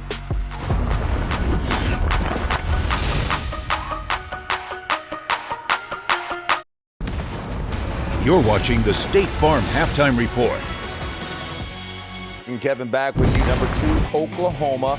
Supposed to be a home game for Tulane. Of course, game was moved due to Hurricane Ida, and the effects or thoughts are with the people in the region of Louisiana as well as Mississippi. Kennedy Brooks opted out last year, up the gut there, and in Norman, they're feeling good. They're up. Spencer Rattler, his first touchdown of the season to Mario Williams. Yeah, and Lincoln Riley, nice play there. Get the ball to the outside and allow your guy to make a play in space. They're up 20, Boog, and we think, okay, second half is going to be easy, right?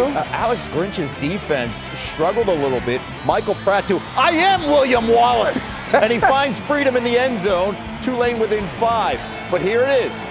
After getting the onside kick, 4th and 13, Pratt just falls short. And Pratt had a phenomenal day, showed a ton of heart. Might not be the wisest decision on 4th and 13. Oklahoma survives to win this game 40-35. Speaking of 35, Cincinnati all over Miami of Ohio. Luke Fickell's squad right now just feeling good with Desmond Ridder. Maryland, West Virginia, College Park right here. Neil Brown, I really like West Virginia's squad. Letty Brown making the catch from Jared Dagey. Brown's got some wheels to the outside. West Virginia up 7-3. Talia Tagovailoa to Dante Demas. And, you know, Maryland has some key players on the outside when it comes to weapons. They got a ton of weapons on the outside. You can't cover them one-on-one, and West Virginia couldn't right then. All right, here goes Tagovailoa. Has some time. That was a really nice move. Beautiful play design there. Little screen, blitz coming. Perfect play into the blitz. The screen. All right, under 12 minutes to go in the first half. Here comes Letty Brown again. Neil Brown's team can be dangerous. Yes, give Letty Brown the ball more. 21-20 right now, West Virginia at the break. That game on ESPN. Let's check in our great performance from today, brought to you by State Farm. Former Penn State quarterback Will Levis looking really good for Kentucky. How about 367 and 4 touchdowns? Yes, and bringing Kentucky's offense into the 21st century.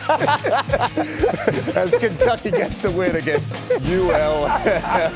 Hey, we got a really good game coming your way. That is tomorrow night. Sunday Night Baseball, NL West rivalry. Dodgers, Giants battling for positioning at the top of that division. Sunday, 7 p.m. Eastern. This halftime report is presented by State Farm. Like a good neighbor, State Farm is there.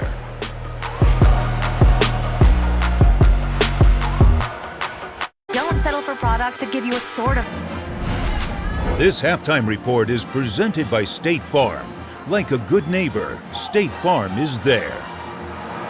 Thank you, Kevin. Back with the biggest game of the season we're going to see on ABC tonight. Georgia, Clemson, 7:30 Eastern. JT, JT. The quarterbacks and their numbers, but it's really the guys behind them, folks. Without a doubt. And we know what Tony Elliott's going to do for the Clemson quarterback. It's more about Todd Monken. Are you going to open the offense up and allow JT Daniels to attack the weakest part of that Clemson defense, the back seven? We will see how that plays out in prime time. Speaking of the quarterbacks and the guy behind him, Bill O'Brien. First time the OC for Alabama. Bryce Young making him look good. 3 touchdowns so far. Miami getting the ball down 27-3 after this.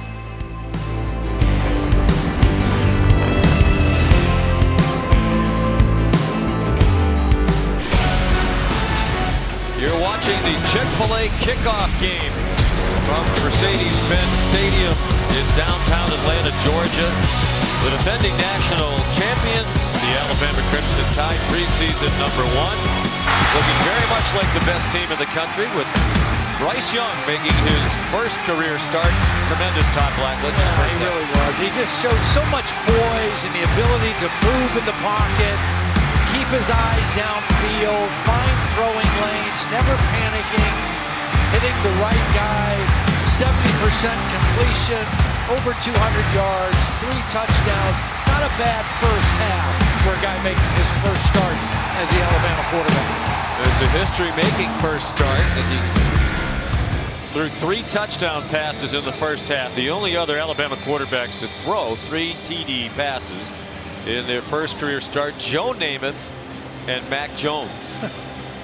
And he has another half to become the first ever with 4 touchdown passes.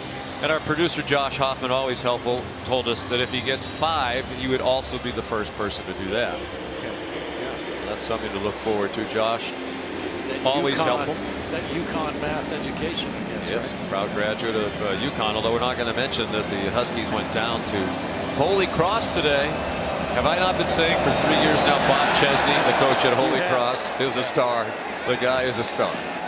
Will Reichard's kickoff will not be returned. Speaking of stars, he's Todd Blackledge. And Bryce Young, terrific. If you're Miami now, what do you try to do here in the second half? You just have to condense this and say, okay, we did not play well in the first half. We did something good at the end of the first half, the end of the second quarter.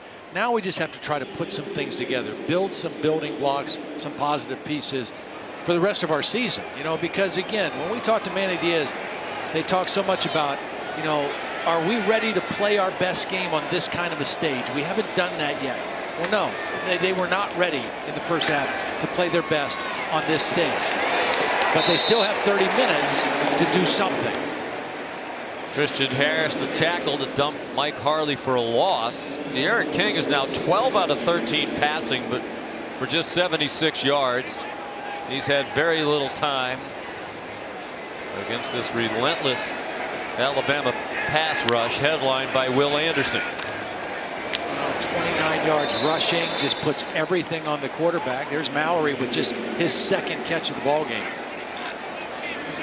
Well, Sean, you guys were talking about keeping it simple. That's what Manny Diaz told me he wants to do. He said, you got to just get that first down, then we can get some momentum. We've had some plays and some opportunities, but penalties are absolutely killing us. And he said his message to De'Aaron King is don't look at the scoreboard, don't get frustrated, don't try to do too much. And I asked him if he was going to run more in this second half. He said, we're going to do whatever we need to do to win this football game. King on target to Mike Harley for the first down. Harley, their leading receiver last year. There's Charleston Rambo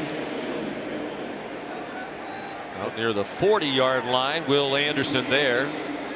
We talked to Will Anderson, Todd, the other day. Said, I view myself as a complete player. I'm not just a pass rusher. He worked hard in the offseason to be better in pass coverage and in space. And against the run. And that's what we saw right there. I mean, perfect technique, just riding the block down, keeping his hands free, and then there to wrap up the ball carrier. If you want to be a complete player, it's all of that. You know, when he was just a defensive end in high school, so he had the pass rush piece down. But it's the coverage piece. It's the other things of being an outside linebacker in this defense that requires more from him, and he's answering that. Started every game last year for Alabama as a true freshman. Nice throw, nice catch. Harley lost his helmet as he was tackled. He has the first down to the Alabama 44-yard line. And this is exactly what you want if you're Miami. Come out of the locker room, get some momentum, make some plays, piece some positive things together. De'Aaron King's got him on the Alabama side of the 50-yard line now to start the third quarter. 16 out of 17 for the game with the 5 for 5 on this drive. Rocket, that's caught by Xavier Restrepo. A freshman. He was a freshman last year, but he gets to be a freshman again because of the bonus COVID year. That's his second career catch. He caught one last year at Duke. Second time we've seen that little play in this drive. They ran it to the other side a couple plays ago. Just a hurry-up tempo play. You've got stacked receivers on both sides.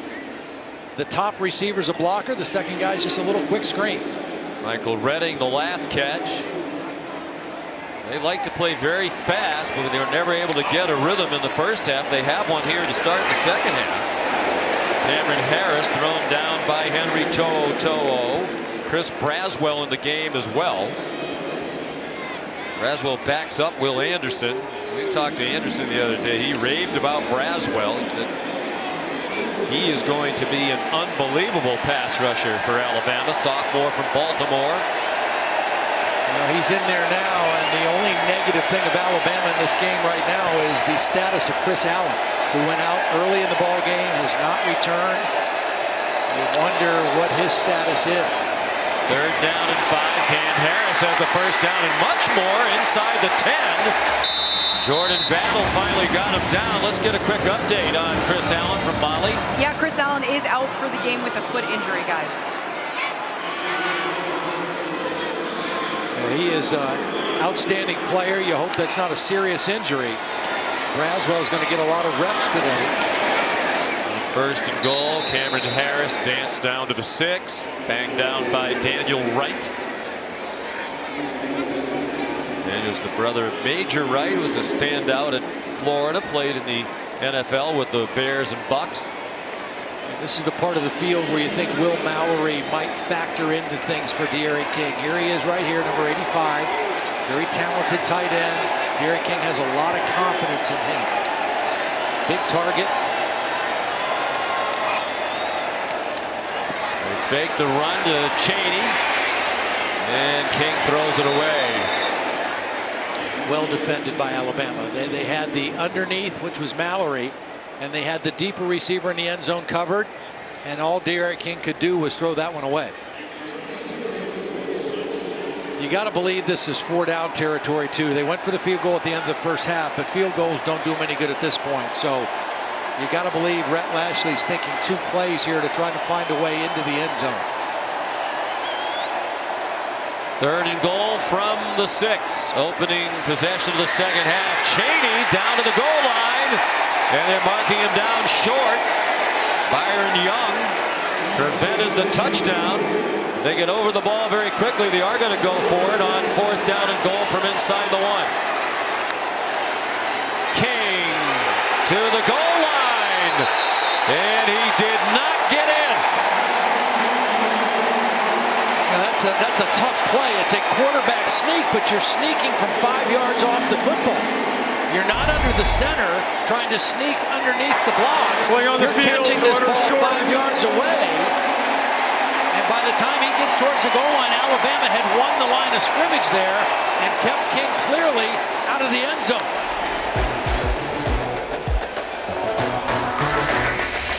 And that was the play on the previous play. Curious to see if Chaney got in.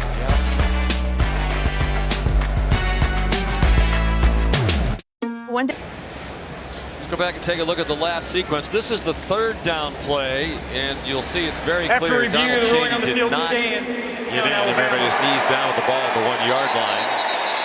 And Miami didn't need to wait for a replay review to make sure they didn't score. We talked about Will Anderson improving as a run defender. He was the first guy in the backfield pulling De'Aaron King back.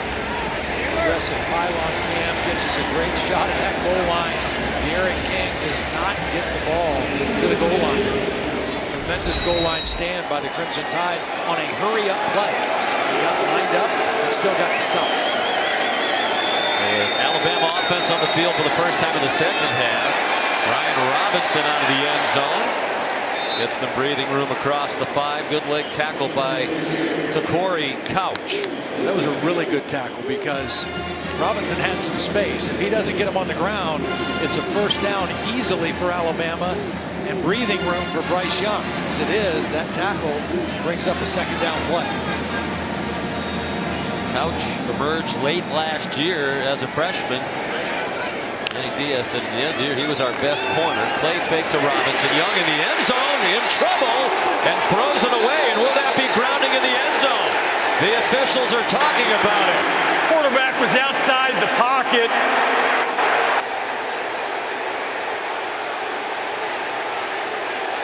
They want a safety on the Miami sideline. The officials are going to talk about it. Yeah, I'm sitting here looking at it. He definitely looked like he did get outside the tackle box. It was a delayed blitz by the linebacker from Miami that forced him out of the pocket. Nice defensive call of pressure by Manny Diaz as we wait for this decision. The quarterback was outside the pocket, and the ball went beyond the line of scrimmage. There is no foul for grounding. Third down. I think the discussion was, did the ball cross the line of scrimmage? Because he clearly was outside the box. But watch the delayed rush by Corey Flagg, number 11. He slips in there untouched. They force him out. The ball did get across the line of scrimmage, too. The line of scrimmage, the 6. Outside the pocket, and does the ball get across the line of scrimmage? Both were true, so no penalty. I want to bring in Matt Austin if we can after this play to ask a question about mechanics of officiating. Young back in the end zone again on 3rd and 5. That question might have to wait because there goes Jamison Williams to the house. Touchdown, Alabama.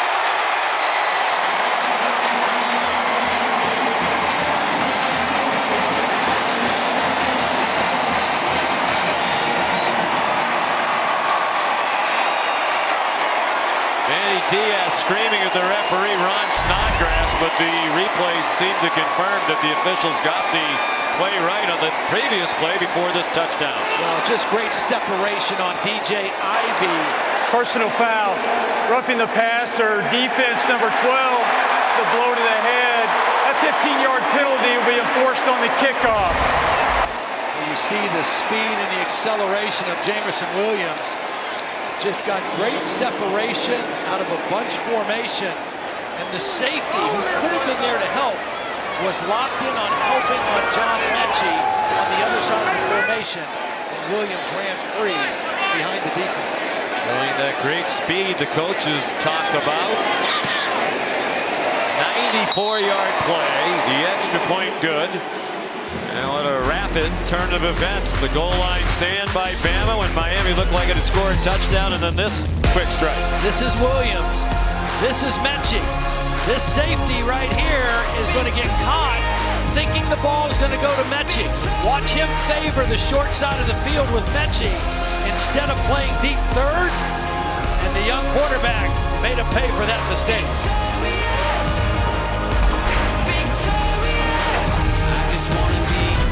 The Chick-fil-A Kickoff on ABC is brought to you by Mercedes EQ.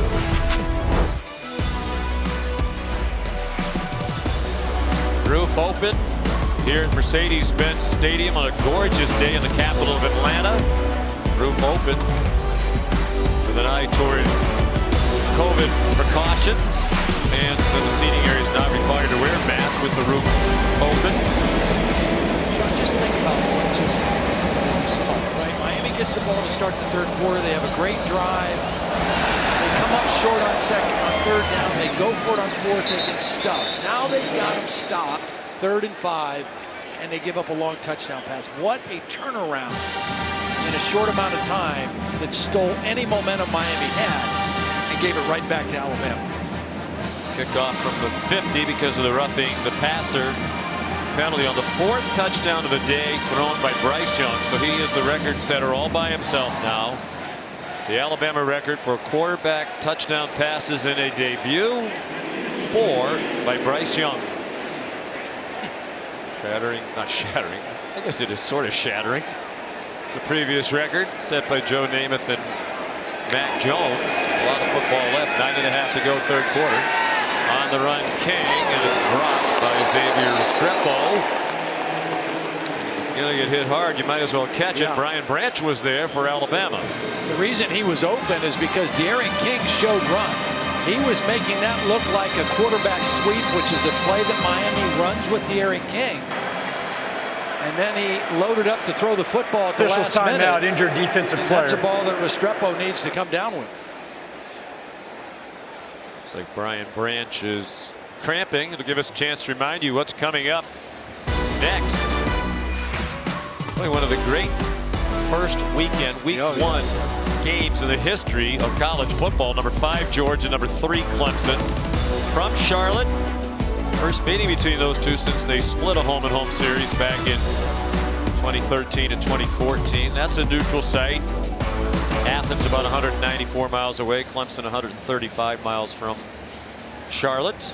You know, it's pretty clear. It's been clear the last few years in college football that there are 3 teams that kind of have been a little bit above everybody. Alabama and Clemson, 2 of them. Ohio State, a 3rd one. Oklahoma is kind of right there, knocking at the door, and I think Georgia is the next one close to that. Take a look at the last 5 seasons, what those 4 teams have done, both in the wins, the college football playoff appearances, the national championships, and the fact that in all of those seasons, the most games they ever lost was 2. So there are no bad years, even though a 2-loss season in Alabama might be looked at as a really bad year. Georgia's the one who seems to be kind of poised to join that group, and they just can't quite get there. They're exceedingly close. Maybe this is the year. Throw into traffic, batted around and intercepted by Malachi Moore. And there is a flag down at the 34-yard line.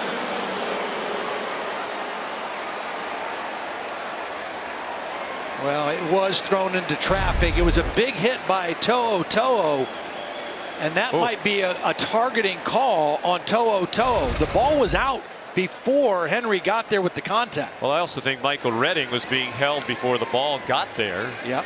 After the interception, illegal block in the back, intercepting team number 28, 10-yard penalty from the spot of the foul. First down, Alabama.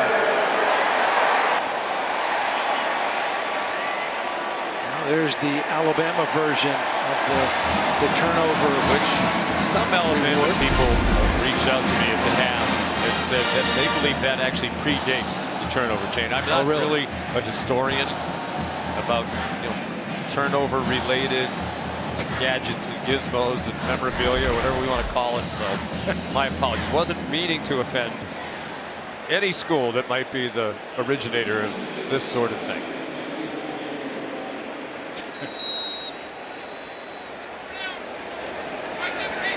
Do I have to read card 99?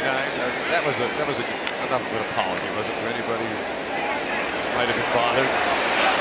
There's Javon Baker. I do want to go back to the sequence that you talked about when Miami didn't score, and then they thought there was a safety. The officials talked about it, and they never did rule it a safety. They, from the very beginning, said it's an incomplete pass, but Manny Diaz lost his mind and was screaming at Ron Snodgrass after the long touchdown by Alabama, basically saying that's on you. But they had a 3rd down play deep in Alabama's territory, and they have not stopped him yet. I mean, Alabama's 5 of 8 on 3rd down today. Miami can't get off the field defensively. That's been the problem for them. Well, I wanted to ask Matt Austin a question at the time, and then there was the touchdown. There's an incomplete pass. Matt, it was pretty clear. They have the O-to-O communication headsets, all the officials on the field, where they can all talk to each other. In a situation like that, there might be a question about, is he out of the pocket? Did the ball go past the line of scrimmage? Can the replay official be in on that conversation without it really being an official replay stoppage? Well, the quarterback being out of the pocket, that's 100% the referee's call, and technically he's not supposed to get help. Let's face it, if he's looking at something else and he needs help, hey, was he outside the pocket? I'm sure they've gotten help in the past. As far as the ball crossing the line of scrimmage, normally the line of scrimmage officials will handle that 100%. But again, anytime a ball crossing the line of scrimmage, that's reviewable. And certainly the communicator up in the booth will just call down, yes, the ball crossed the line of scrimmage. We don't need to have an official replay. All right, Matt, thank you. Mike Conlon is the communicator for the replay booth today. Trey Sanders, now one of 4 running backs who's carried the ball. All 4 they anticipated playing have had a carry. Gervin Hall made the stop, and Alabama continues on the move. 1st and 10 at the Miami 29, leading 34-3. Here comes Jaleel Billingsley for the first time in the game. And Cameron Latu has had 2 touchdown receptions today. The first 2 catches of his career. Comes off the field.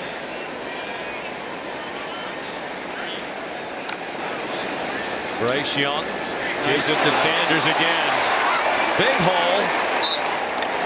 And very near a first down. Well, this is a remade offensive line, but looking a lot like the line that won the Joe Moore Award as the best in the country last year. Well, look at what Billingsley gets to do on the first play. He's in the ball game. You're the lead blocker, son.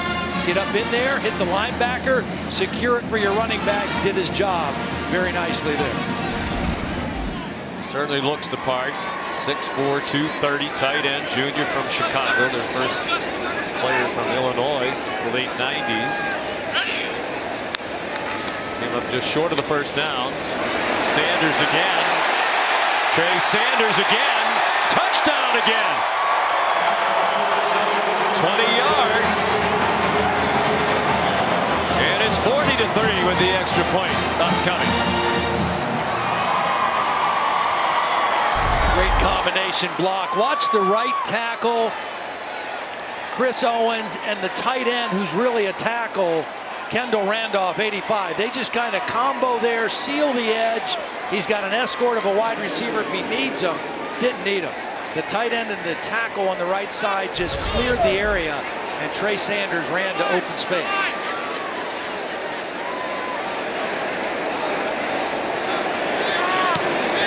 Riker still perfect. Meanwhile, Christopher Allen back on the Alabama sideline with his right foot in the boot. Trey Sanders, sophomore from Florida, with the touchdown. It's 41-3.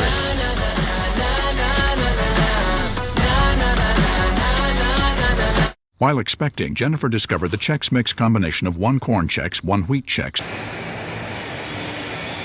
So you take a look at the most recent Alabama touchdown. That's Doug Marrone, the new offensive line coach on the left. Of course, the last 4.5 seasons, he was the head coach of the Jacksonville Jaguars, but made his name in coaching as an offensive line coach, college and the NFL.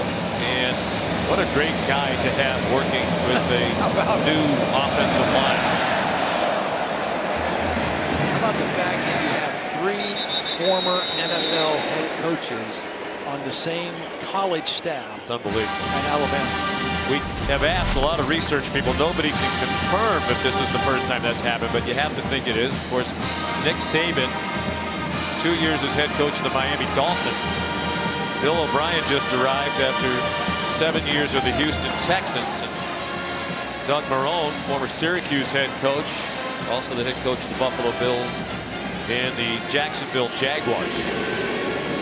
And that's unbelievable. Bill O'Brien and Doug Marrone are the best of friends and have been for a long time. They got to know each other here in Atlanta in the late 90s when they worked together as assistants on the Georgia Tech staff led by George O'Leary, Charleston Rambo, who runs out of bounds. And when Bill O'Brien got hired, Alabama was looking for an offensive line coach because Kyle Flood, who had that job last year, went to Texas with Steve Sarkisian. Here's Donald Chaney, looks to have the first down. So Bill O'Brien said, well, Doug Marrone's a great offensive line coach. Nick Saban said, you think he'd do it? Bill said, I'll ask him. So here they are back together again. In the case of Bill O'Brien, you know, he's been the offensive coordinator now for the greatest college coach of all time, Nick Saban, if you go by national championships won. Certainly he's in the conversation as among the greatest. And of course, Bill O'Brien was the offensive coordinator for Bill Belichick, who many believe is the greatest NFL coach of all time. And Coach O'Brien said he's really proud of that. Long ball for Restrepo, looking for a flag, and he's going to get it, it seems, with Malachi Moore running in coverage.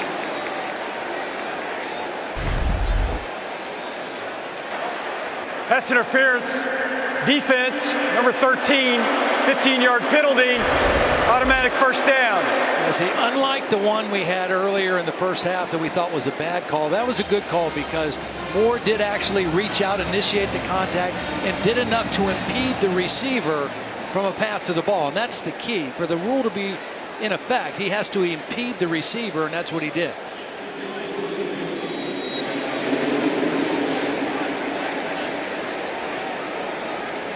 That last kickoff for the touchback was off the foot of Jack Martin. Moves right to the rest. His transfer from Troy made a good impression in camp. Charleston Rambo now to the 40-yard line.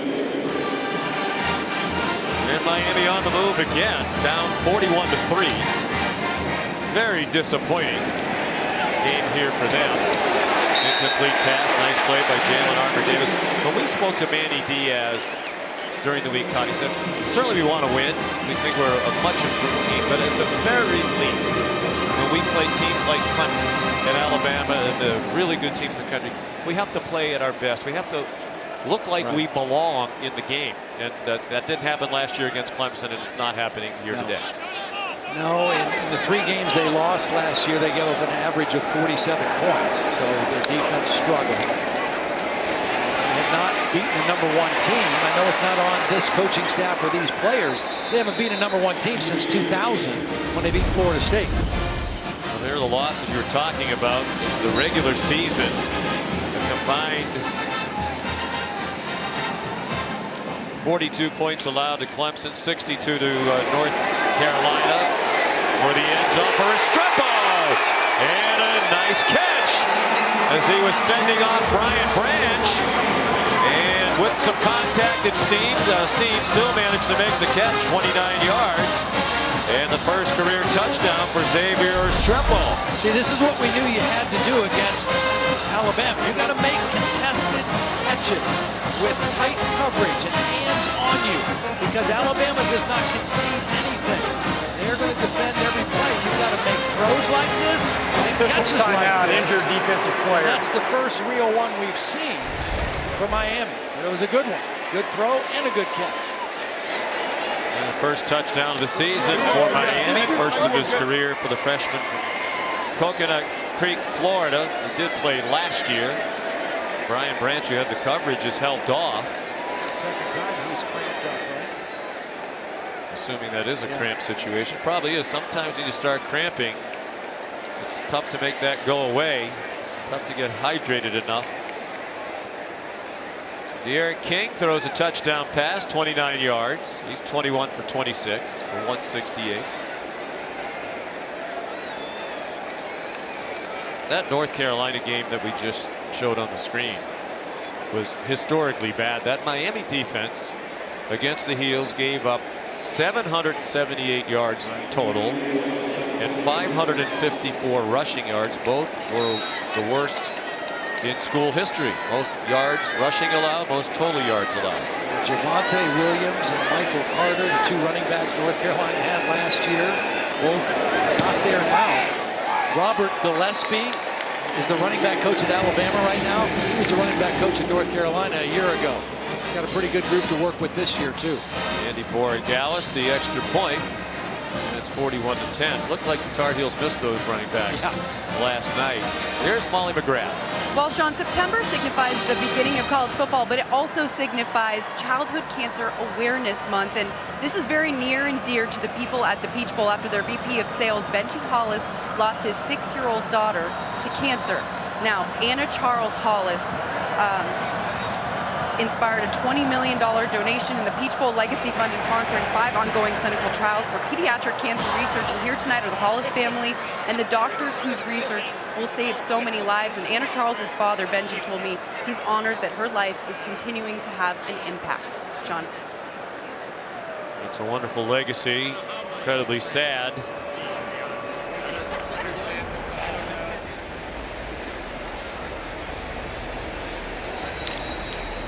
Good people at the Chick-fil-A Peach Bowl, involved in a lot of charitable initiatives.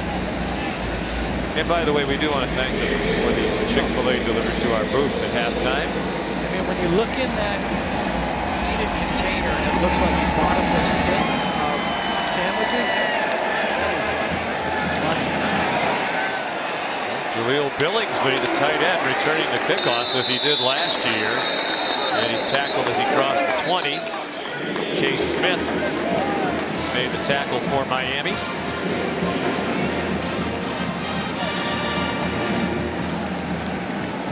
Actually, it's Michael Parrott. They have 2 41s. When we are the czars of college football, duplicate numbers will go away. You don't have more than 100 players out there. 99 possibilities. Let's just give everybody their own number. We'll continue to parrot that until it happens. See what we did there? Apparently not. If a guy got a jersey with a triple-digit number on it, he would be in the transfer portal. Yes. Mechie knocked out of bounds after a gain of about 3. Bryce Young, not only the record, Todd, for touchdown passes in a debut, but also the record for most yards passing in a debut as Alabama quarterback, up to 304 now, with 4 touchdowns, no interceptions, 22 out of 32 passing. You know, we talked about Bill O'Brien taking the place of Steve Sarkisian. We talked about Doug Marrone. There's 4 different offensive coaches on this Alabama staff this year. A bunch of new analysts. Sark took some guys with him when he went to Texas. So not only did they have to reload with 8 new starting players, they had to reload with 4 new coaches on the offensive side of the ball. And I'll tell you what, there's some good coaches and good players, because the execution level in game 1 of this Alabama offense has been pretty impressive. 94-yard touchdown pass is also the longest in a debut, the one to Jamison Williams. And it's tied for the second longest touchdown pass in school history. 99 yards, the record. A.J. McCarron to Amari Cooper at Auburn, November 30th of 2013. Young zings one. Cameron Latu. All of a sudden, he's Ozzie Newsome. Well, he's been a reliable target today. He's a big body. You know, he started his career, he was an outside linebacker, defensive end. Just switched to tight end a couple years ago. And having a career kind of day today.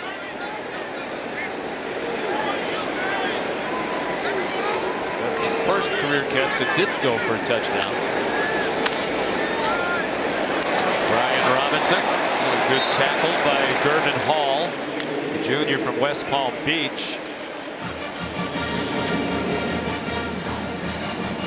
He had a great camp, according to Manny Diaz. Remember, Bubba Bolden, one of their real outstanding players, has been out of the ball game since early with the targeting foul that resulted in him being disqualified. Miss his presence for sure. Gervin were veteran safeties. There's Bubba Bolden. Street play. Young got hit. The ball's loose, and it's recovered by Miami. Chance Williams, back up defensive end, knocked it out, and Jordan Miller tackle, recovered. A little inside stunt. Watch this guy right here come recovered by the defense. Up into the pocket. First There's down, also Miami. pressure here, but it's the inside stunt that doesn't get picked up and results in the fumble on the hit on Bryce Young. Well-designed stunt. Ball is out. His arm did not appear to be coming forward. So they'll get the turnover chain. This time it's going to stick. They thought they had a turnover earlier. Got turned over on a replay review, correctly so. But this time Miller the recovery. Chance Williams, the freshman they think has a huge upside, made his presence felt. Out wide to Keyshawn Smith. Broken tackle. Finally got taken down by Justin Boygby.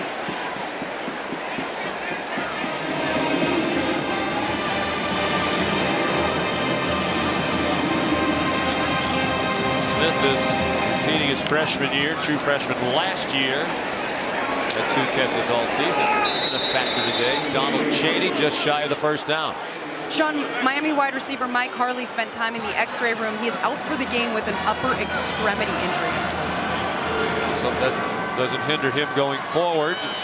He's a key part of their team. Chaney looked like he got just enough for the first down. He did. Well, that explains why we're seeing Nestrepo so much too. He was the backup at that slot position to Harley. Getting lot of action here now. Has the touchdown. Miami's only touchdown was his reception.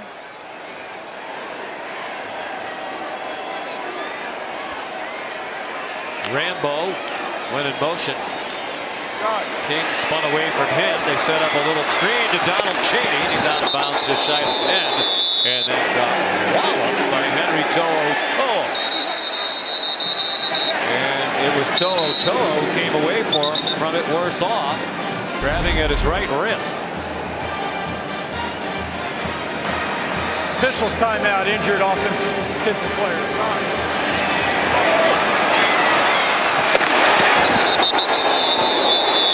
His hand hit the ground. What a collision. As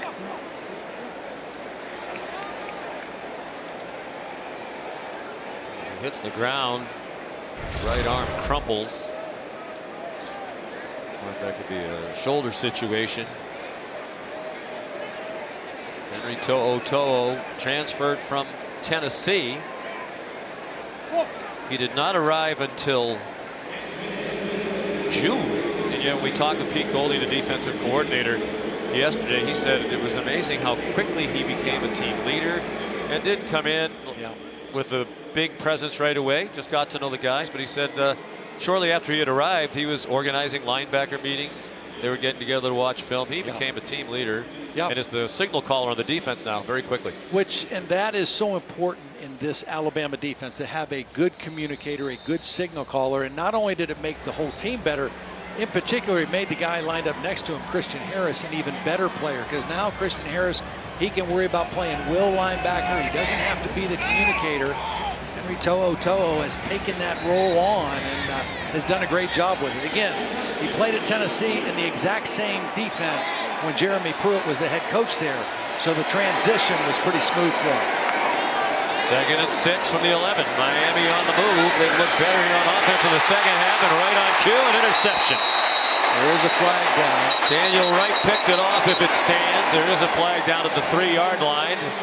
I think he was held. I think the intended receiver was held before the interception. They were looking for Rambo, and I think he was grabbed. Prior to the pass, holding defense number 3. Half the distance to the goal. Automatic first down. See, De'Aaron King had to double clutch on this. He couldn't throw it on time because of the hold. You're going to see right here, Daniel Wright reaches out and grabs him. De'Aaron King had to double clutch, and when he threw it, it was short, and the interception happened. But good call by the officials. De'Aaron King knew it right away. So the drive continues, and it's 1st and goal Miami, down 41-10. Little victories. Again, Sean, you're looking for anything to build on because this is game 1. It's not a conference game. Yes, it's disappointing, but you got a lot of football left. You got to get some good things happening to take home with. King on the rollout, throws back over the middle. That is often dangerous, and it really was there. He's fortunate Josh Jobe didn't intercept it. And you're right, because with an eye toward the rest of the season, Miami is a team that is expected to compete in the Coastal Division. In the preseason ACC poll, they were picked 2nd behind North Carolina. There was a North Carolina team that Mac Brown said might be overrated after his team lost to Virginia Tech last night. A lot of football. That game does not make a season, that's for sure, good or bad.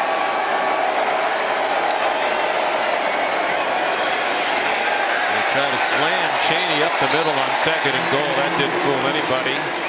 Phil Mathis there, 5th-year senior. Right now you're seeing the pride in this veteran Alabama defense. There are no backups on the field other than Drew Sanders, who's in for Chris Allen. This is the first-team Alabama defense saying we do not want to give up any more points.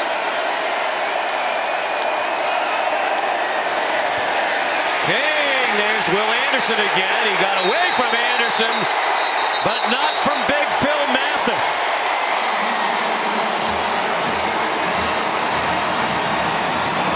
Anderson again, he's so disruptive.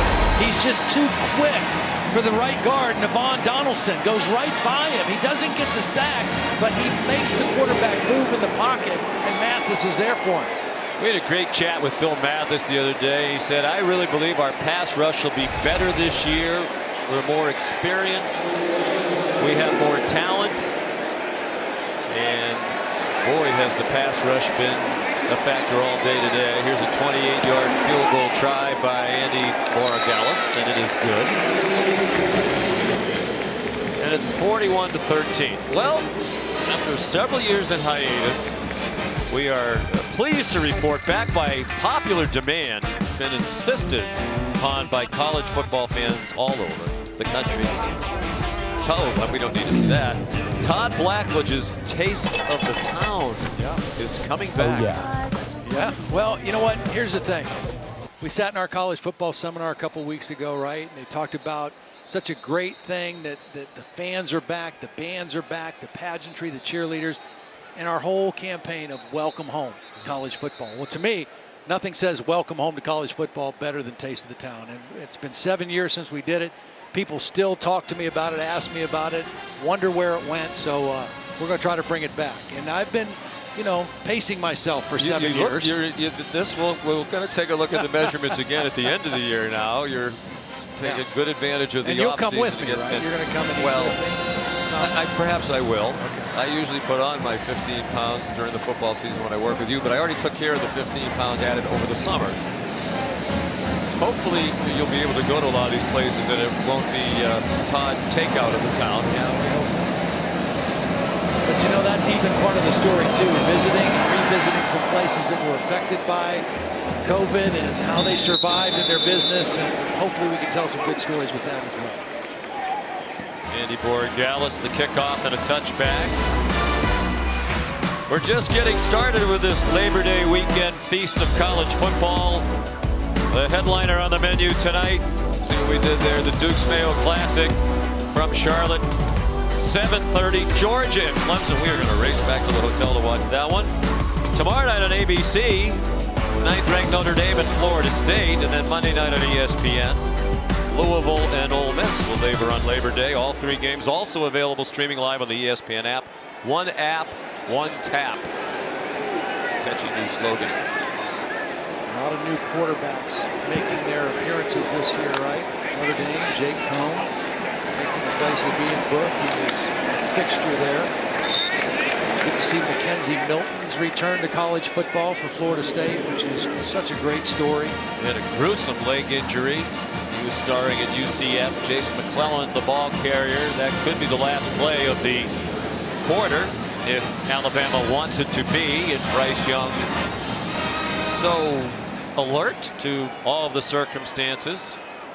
Was asking Nick Saban what he wanted to do. The end of the third quarter. Timeout on the field. Take it to the end of the quarter. ESPN's presentation of college football on ABC will return after this message and a word from our ABC stations.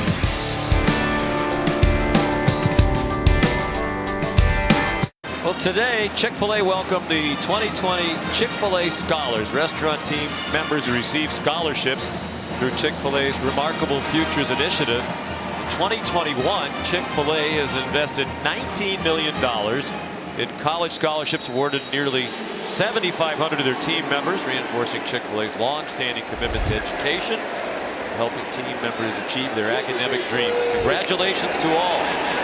What a great initiative. We're talking about the good folks at Chick-fil-A. Jason McClellan to the 30-yard line. Those team members, when you go to a Chick-fil-A, they are unfailingly polite and remarkably well-trained. Yes. And the amazing thing to me is everyone I've ever been to. Part of the reason why I'm so excited to see this giant bag of them out here in our booth is anytime you go by one, right, the traffic goes around the building.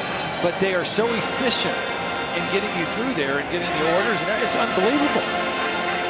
Quite a system. Oh, it's true.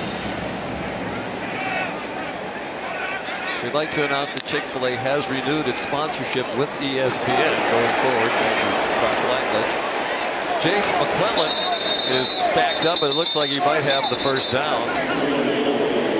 Opening minute of the fourth quarter. Bryce Young still in there, but we believe we might see Paul Tyson at some point. There's the backup quarterback. We saw Bryce Young in the opener last year in Missouri when Mac Jones has taken them to a pretty good lead. There's Tyson. So far best known as being the great-grandson of the legend Bear Bryant. They have a number 3 quarterback that we may not see tonight, but he's going to play some this season also. Trayshawn Holden. Taken down by DJ Ivey. He has a first down. Holden had a chance early to have his first career catch and dropped it. He hangs on that time. Good for a 12-yard gain. It is his first career catch. Georgia and Clemson coming up next on ABC. Two teams that very much have a chance to be in the college football playoff picture, the conference championship picture. Outstanding rosters. Trey Sanders out of bounds. Z crossed midfield. Here's Kevin Nagandi. Sean, time now for our celebration moment, brought to you by Allstate. To Austin we go. Former Alabama OC Steve Sarkisian leading Texas. He has Bijan Robinson. Everyone's trending to pick Louisiana, getting pounded by Bijan. Give it to him more. Longhorns up 21-6 against the Raging Cajuns early in the third. Back to you, Sean. Yeah, not an easy opener for Steve Sarkisian. That's a good football team, Louisiana. Well coached, Billy Napier, returning quarterback, a lot of starters. It's a team that beat Iowa State, and we knew how good they were. Made it to the Big 12 championship game. Beat them in the opener a year ago. So that's a pretty good start for Steve Sarkisian, the former Alabama offensive coordinator, in his first game. JoJo Earl, the catch and run, taken down by Al Blades. Well, Steve Sarkisian deserves a lot of credit for what we're witnessing today from Bryce Young, who obviously was coached by Steve Sarkisian last year. Bryce told us he learned a lot, obviously, from Sark, and he learned a lot from Mac Jones, whom he served as the backup last year. Just the way Mac, there's a nice play by Jared Harrison Hunt to take down Trey Sanders, took ownership of the team, the way he prepared, studied film related to his teammates, and Bryce Young told us he continues to keep in touch with Mac Jones. We asked, is Mac excited to be the quarterback of the New England Patriots, #1? And he said, Mac's always excited. What a story he was last year. Just kind of unbelievable ascension. Very similar to the way that Joe Burrow shot up the charts for LSU a couple years before that. Amazing stories. Sidearm delivery to Javon Baker. DJ Ivey made the stop. Well, for a lot of Mac Jones's time at Alabama as he got ready, he had pretty good guys to emulate too, with Jalen Hurts and Tua Tagovailoa. And he talked about the influence they had on him. You know, Jalen obviously finished his career playing for Lincoln Riley in Oklahoma and refined his game some. And I really think, you know, what he learned at both places prepared him to be an NFL quarterback, and now going to be the starter for the Philadelphia Eagles. But with their successes, those 3 quarterbacks, with the way that they changed the offense really under Lane Kiffin. Yes, 2014. Got them much more involved in the modern day Offside. passing game. Defense, number 3, causing the offense to react. 5-yard penalty. They're down. Gilbert Frierson guilty of the penalty. They're going to continue to get the top quarterback recruits in the country. Bryce Young was committed to USC right down the street from where he grew up. And then his dad, Craig, said, I really do believe that Alabama will be the better place. No criticism intended toward USC. Just hard to argue with what's going on in Alabama these days. Well, and not just recruit top quarterbacks, but top receivers. And again, when Lane Kiffin changed the Alabama offense and the way they were going to play, now they started getting guys like Amari Cooper, and Calvin Ridley, and Jerry Jeudy. And at first it was just one premier wide receiver that caught all the balls. And then the next closest receiver maybe had a dozen. Now they've got 2 or 3 guys that are catching in excess of 50 balls and are getting drafted in the first round. So they are going to continue to recruit quarterbacks and wide receivers at a ridiculous pace. Chase McClellan, after his 6-yard catch, got them the first down. And a helmet lost on Chris Owens, the center. Well, here's how the offense has changed as they got into the RPO game and all that comes with it. Last 3 seasons, 47 points per game, because the passing yards went from 221 per game to 340.5. And you really have to credit Nick Saban for his willingness to adapt and adjust, because he's always going to be a defensive-minded guy who wants to play great defense and gets frustrated with blown assignments and missed calls on defense. But he knew you have to outscore people. You have to be able to score now to not only beat the best teams in your league, but to win playoff games and win national championships. So he made that change. McClellan carried again. And when we talked with Bill O'Brien yesterday and with Nick Saban about what is going to be the offensive approach now with a new offensive coordinator in Bill O'Brien.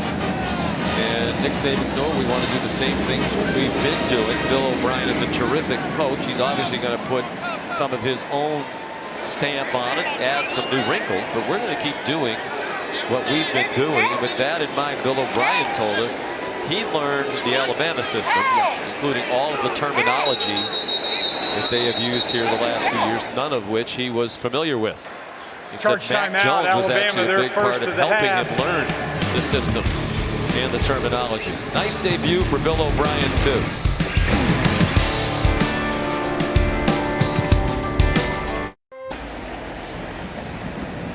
Coca-Cola Zero Sugar is a proud sponsor of ESPN College Football. The home of Coca-Cola, are we not? Atlanta, Georgia. Oh, it's terrific. Did it go well with your Chick-fil-A? Yeah, really good. A little Duke's mayo on there, and we're good to go. Chase McClellan dropped for a loss. James Williams, another freshman backup safety, Jared Harrison Hunt, who they think is going to be an emerging presence as the season goes along. Harrison Hunt, defensive tackle, played 2 years of high school football. He played basketball at a great program in New York City, Christ the King. There's Will Reichert. This would be a 40-yard try.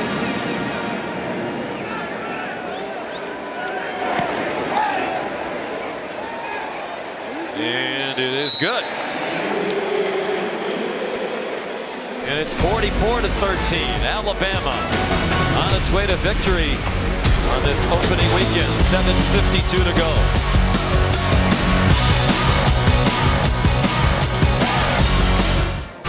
The Chick-fil-A Kickoff on ABC is brought to you by Chick-fil-A. Try the grilled chicken club sandwich today. And in part by Fubo TV. Watch live sports and TV without cable. Try free at FuboTV.com. Let's check in with Kevin Nagandi. Sean, if his style is any indication, both Big Cinco will have a big night. I was wearing Nike warm-ups. Look at him, so fresh and so clean. Big night for DJ. Number 3, Clemson, just over an hour away from kickoff against number 5, Georgia. Going back to you. All right, Kevin Booger, thank you. It'll be Jack Martin to kick off again, the transfer from Troy. Junior out of Dothan, Alabama.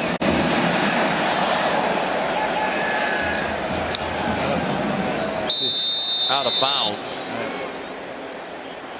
An Alabama penalty. Let's check in on the field with Todd McShay. Watching Will Anderson tonight was a lot of fun. I think he's the best defensive player on a great defense. You see the ability to bend there, then his hand usage and just his effort, and then finally the ability to work from outside in and disrupt. He had 7 sacks a year ago. This year, I think you have double-digit sacks, and it doesn't matter as long as he's disrupting at the level that he is right now. It's going to be Nick Saban's best player on the defensive side. When we spoke with Will the other day, he said at the beginning of last year he was playing a little safe. There's a pass over the middle, ricocheted and intercepted. Jalen Moody has it for Alabama. Jalen Moody with flags flying, probably for an illegal block on the return, goes out of bounds. Jalen Moody, the interception. Senior from Conway, South Carolina. And a backup player at Alabama. I think the interception is going to count. Then it looked like there was a penalty on the return. A fairly clean pocket that time. There was some late pressure by Jameel Burrows, number 98, but you know, Todd was talking about the turnover, or about the sacks and the impact of Will Anderson. And the reality is, in 2015, when Alabama had 54 sacks, which is the most they've had, it goes hand in hand with creating takeaways too. They also had 29 forced turnovers that year as well. So the pressure leads to bad decisions. There are 2 fouls on the play. Throws. Personal foul, illegal low block on the passing team, number 1. That penalty is declined. Personal foul, blindside block on the intercepting team. 15-yard penalty from the spot of the foul. First down, Alabama. So the interception, first of his career, stands for Jalen Timeout Moody. on the field. And it's the 3rd Miami turnover, the 2nd interception thrown by D'Eriq King. Midway through the 4th quarter, Alabama 44-13.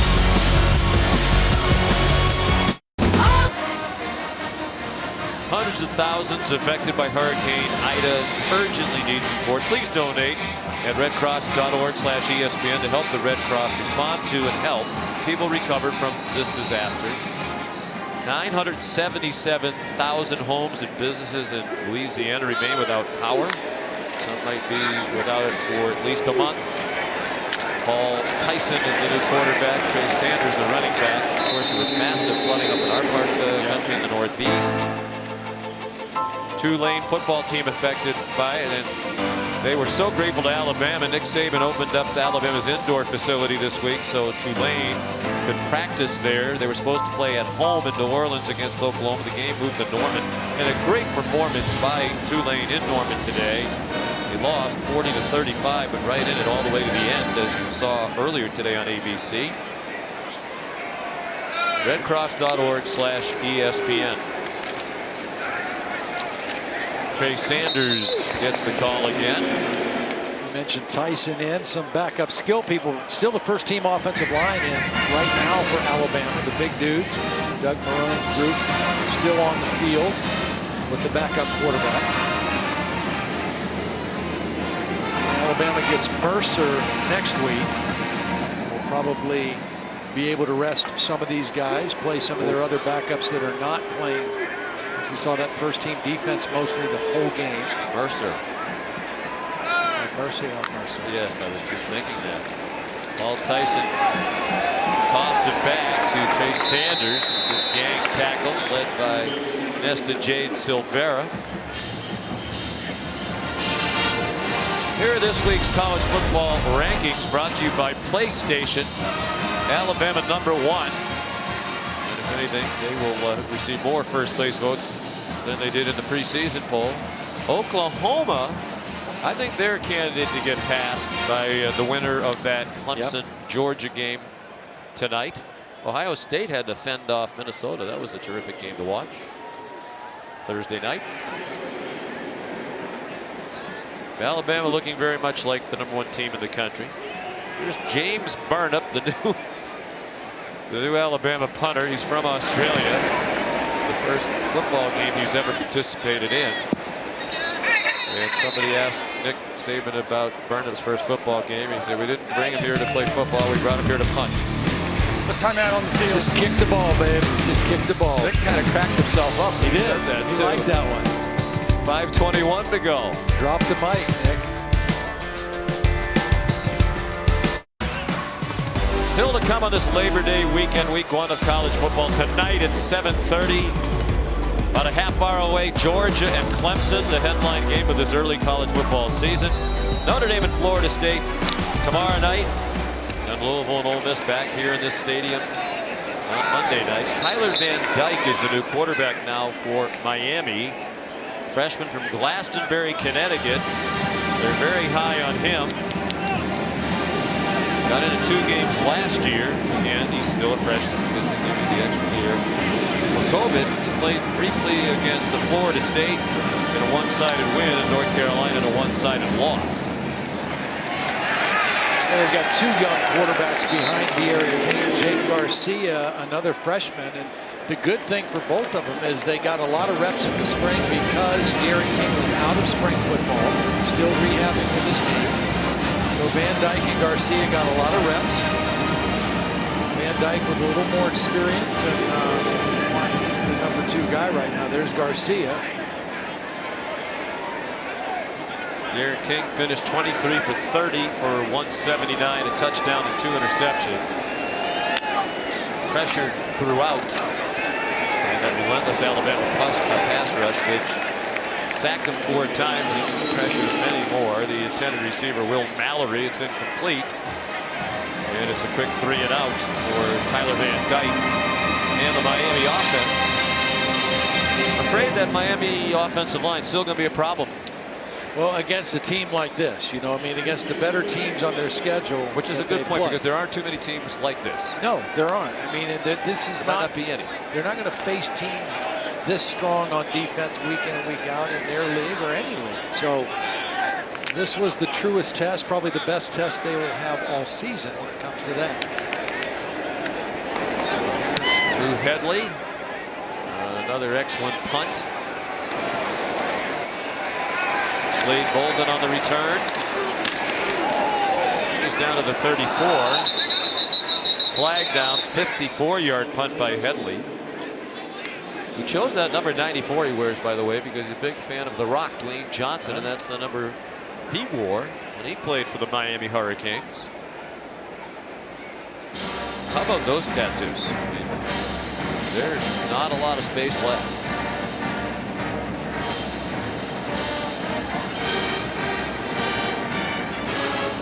Awaiting the critical ruling here. I made the point about not facing another team of this caliber. I mean, Clemson is not on Miami's schedule this year in the regular season. So this is clearly by far the best defensive front 7 that they're going to face all year. Boys, we got Clemson and Georgia coming up next. You all have a headset. Figure it out.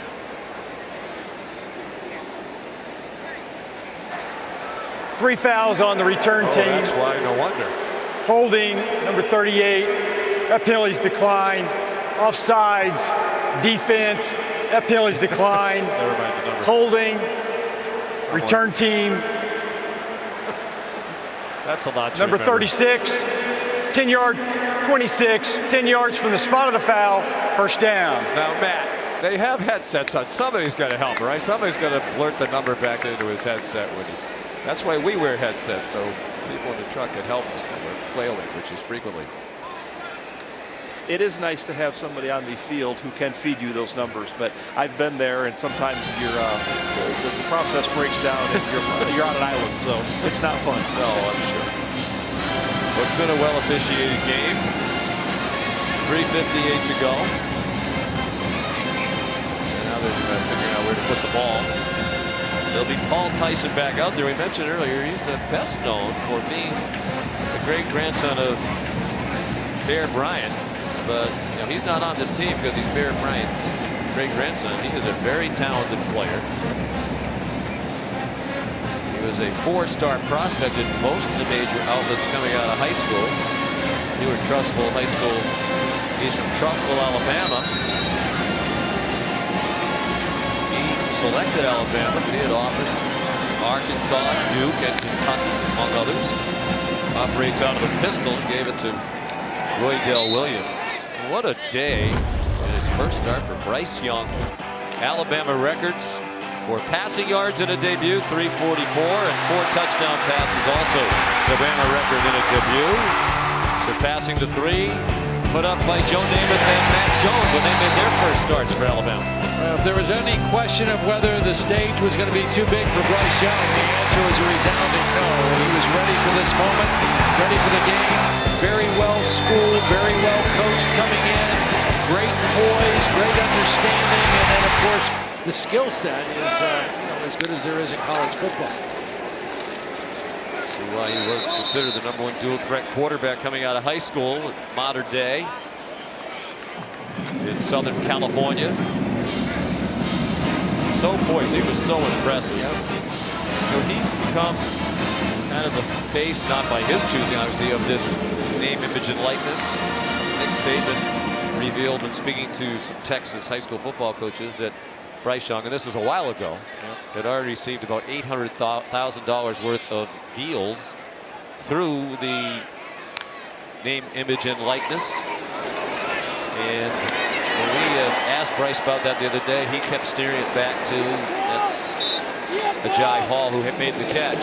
He kept steering it back to Coach Saban tells us, take care of that when you're not in the building. Right. He said, personal foul, roughing the passer. Defense, number 12, 15-yard penalty from the end of the play, automatic first down. Jafari Harvey called for the penalty. And he really is. I mean, you couldn't be any more laser focused, locked in than he was today.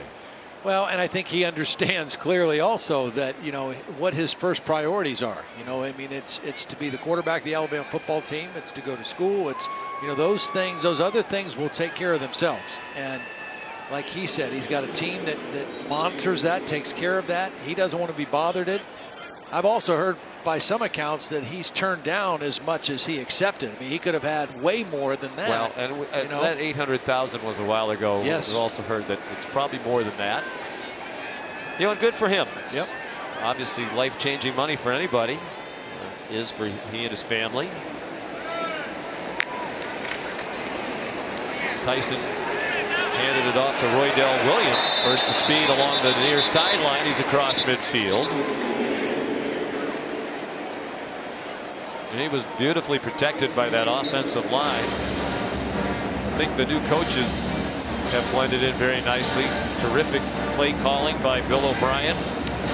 Now we got Jalen Milroe coming in. He's the #3 quarterback, but there's a lot of buzz about him, Sean. He's a freshman, 6'2", 212 pounds out of Katy, Texas. Can really fly. I mean, he's a more gifted runner than passer, but he is talented. And I would not be surprised, obviously it doesn't matter today, but down the road, if he's not involved in Bill O'Brien's offense in some form or fashion in the red zone, in some quarterback run things where they don't have to ask Bryce Young to do that, even though he can. This is a guy who's a little bit bigger, a little bit faster, and I would not be surprised to see that wrinkle in the Alabama offense as this season unfolds. Well, it's remarkable how well Alabama recruits. It's hard to imagine that their offense this year could be, I hate to say it, but anywhere near as good as last year, and yet that was an outstanding performance we watched today. There might not be an offense anywhere in college football for a very long time that is as good as what we saw from Alabama last year. But I think we've seen today, led by this man, this offense is certainly good enough to win a national championship combined with this defense and a great coaching staff. But there are other teams in the conversation, and two of them are in the on-deck circle. In Charlotte, Georgia and Clemson in a matter of moments. This will likely be the last play of the game. Zach McLeod made the tackle on Jalen Milroe.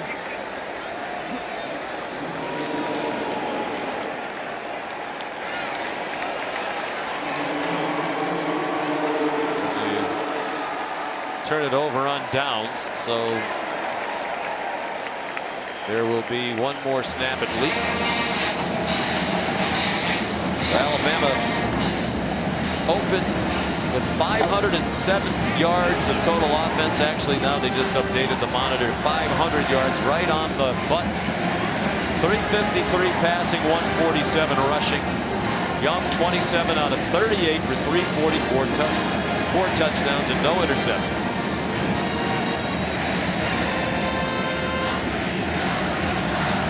Defense made life miserable for De'Aaron King for most of the day. It's Mercer next week, but then back into the fire at Florida on September 18th for Alabama. Tyler Van Dyke takes off running. Gets run down from behind.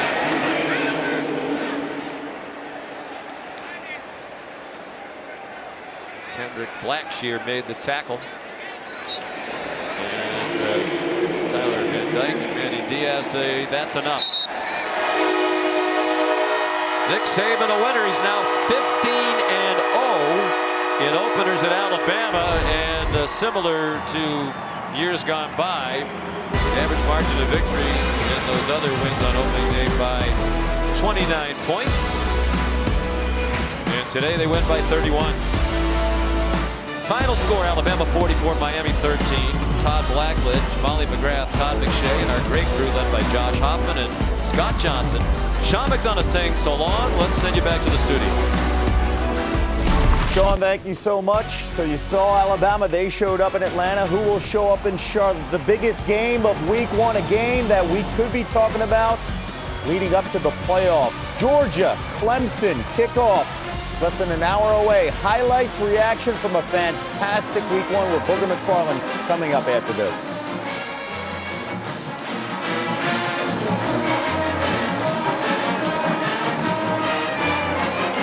You'd never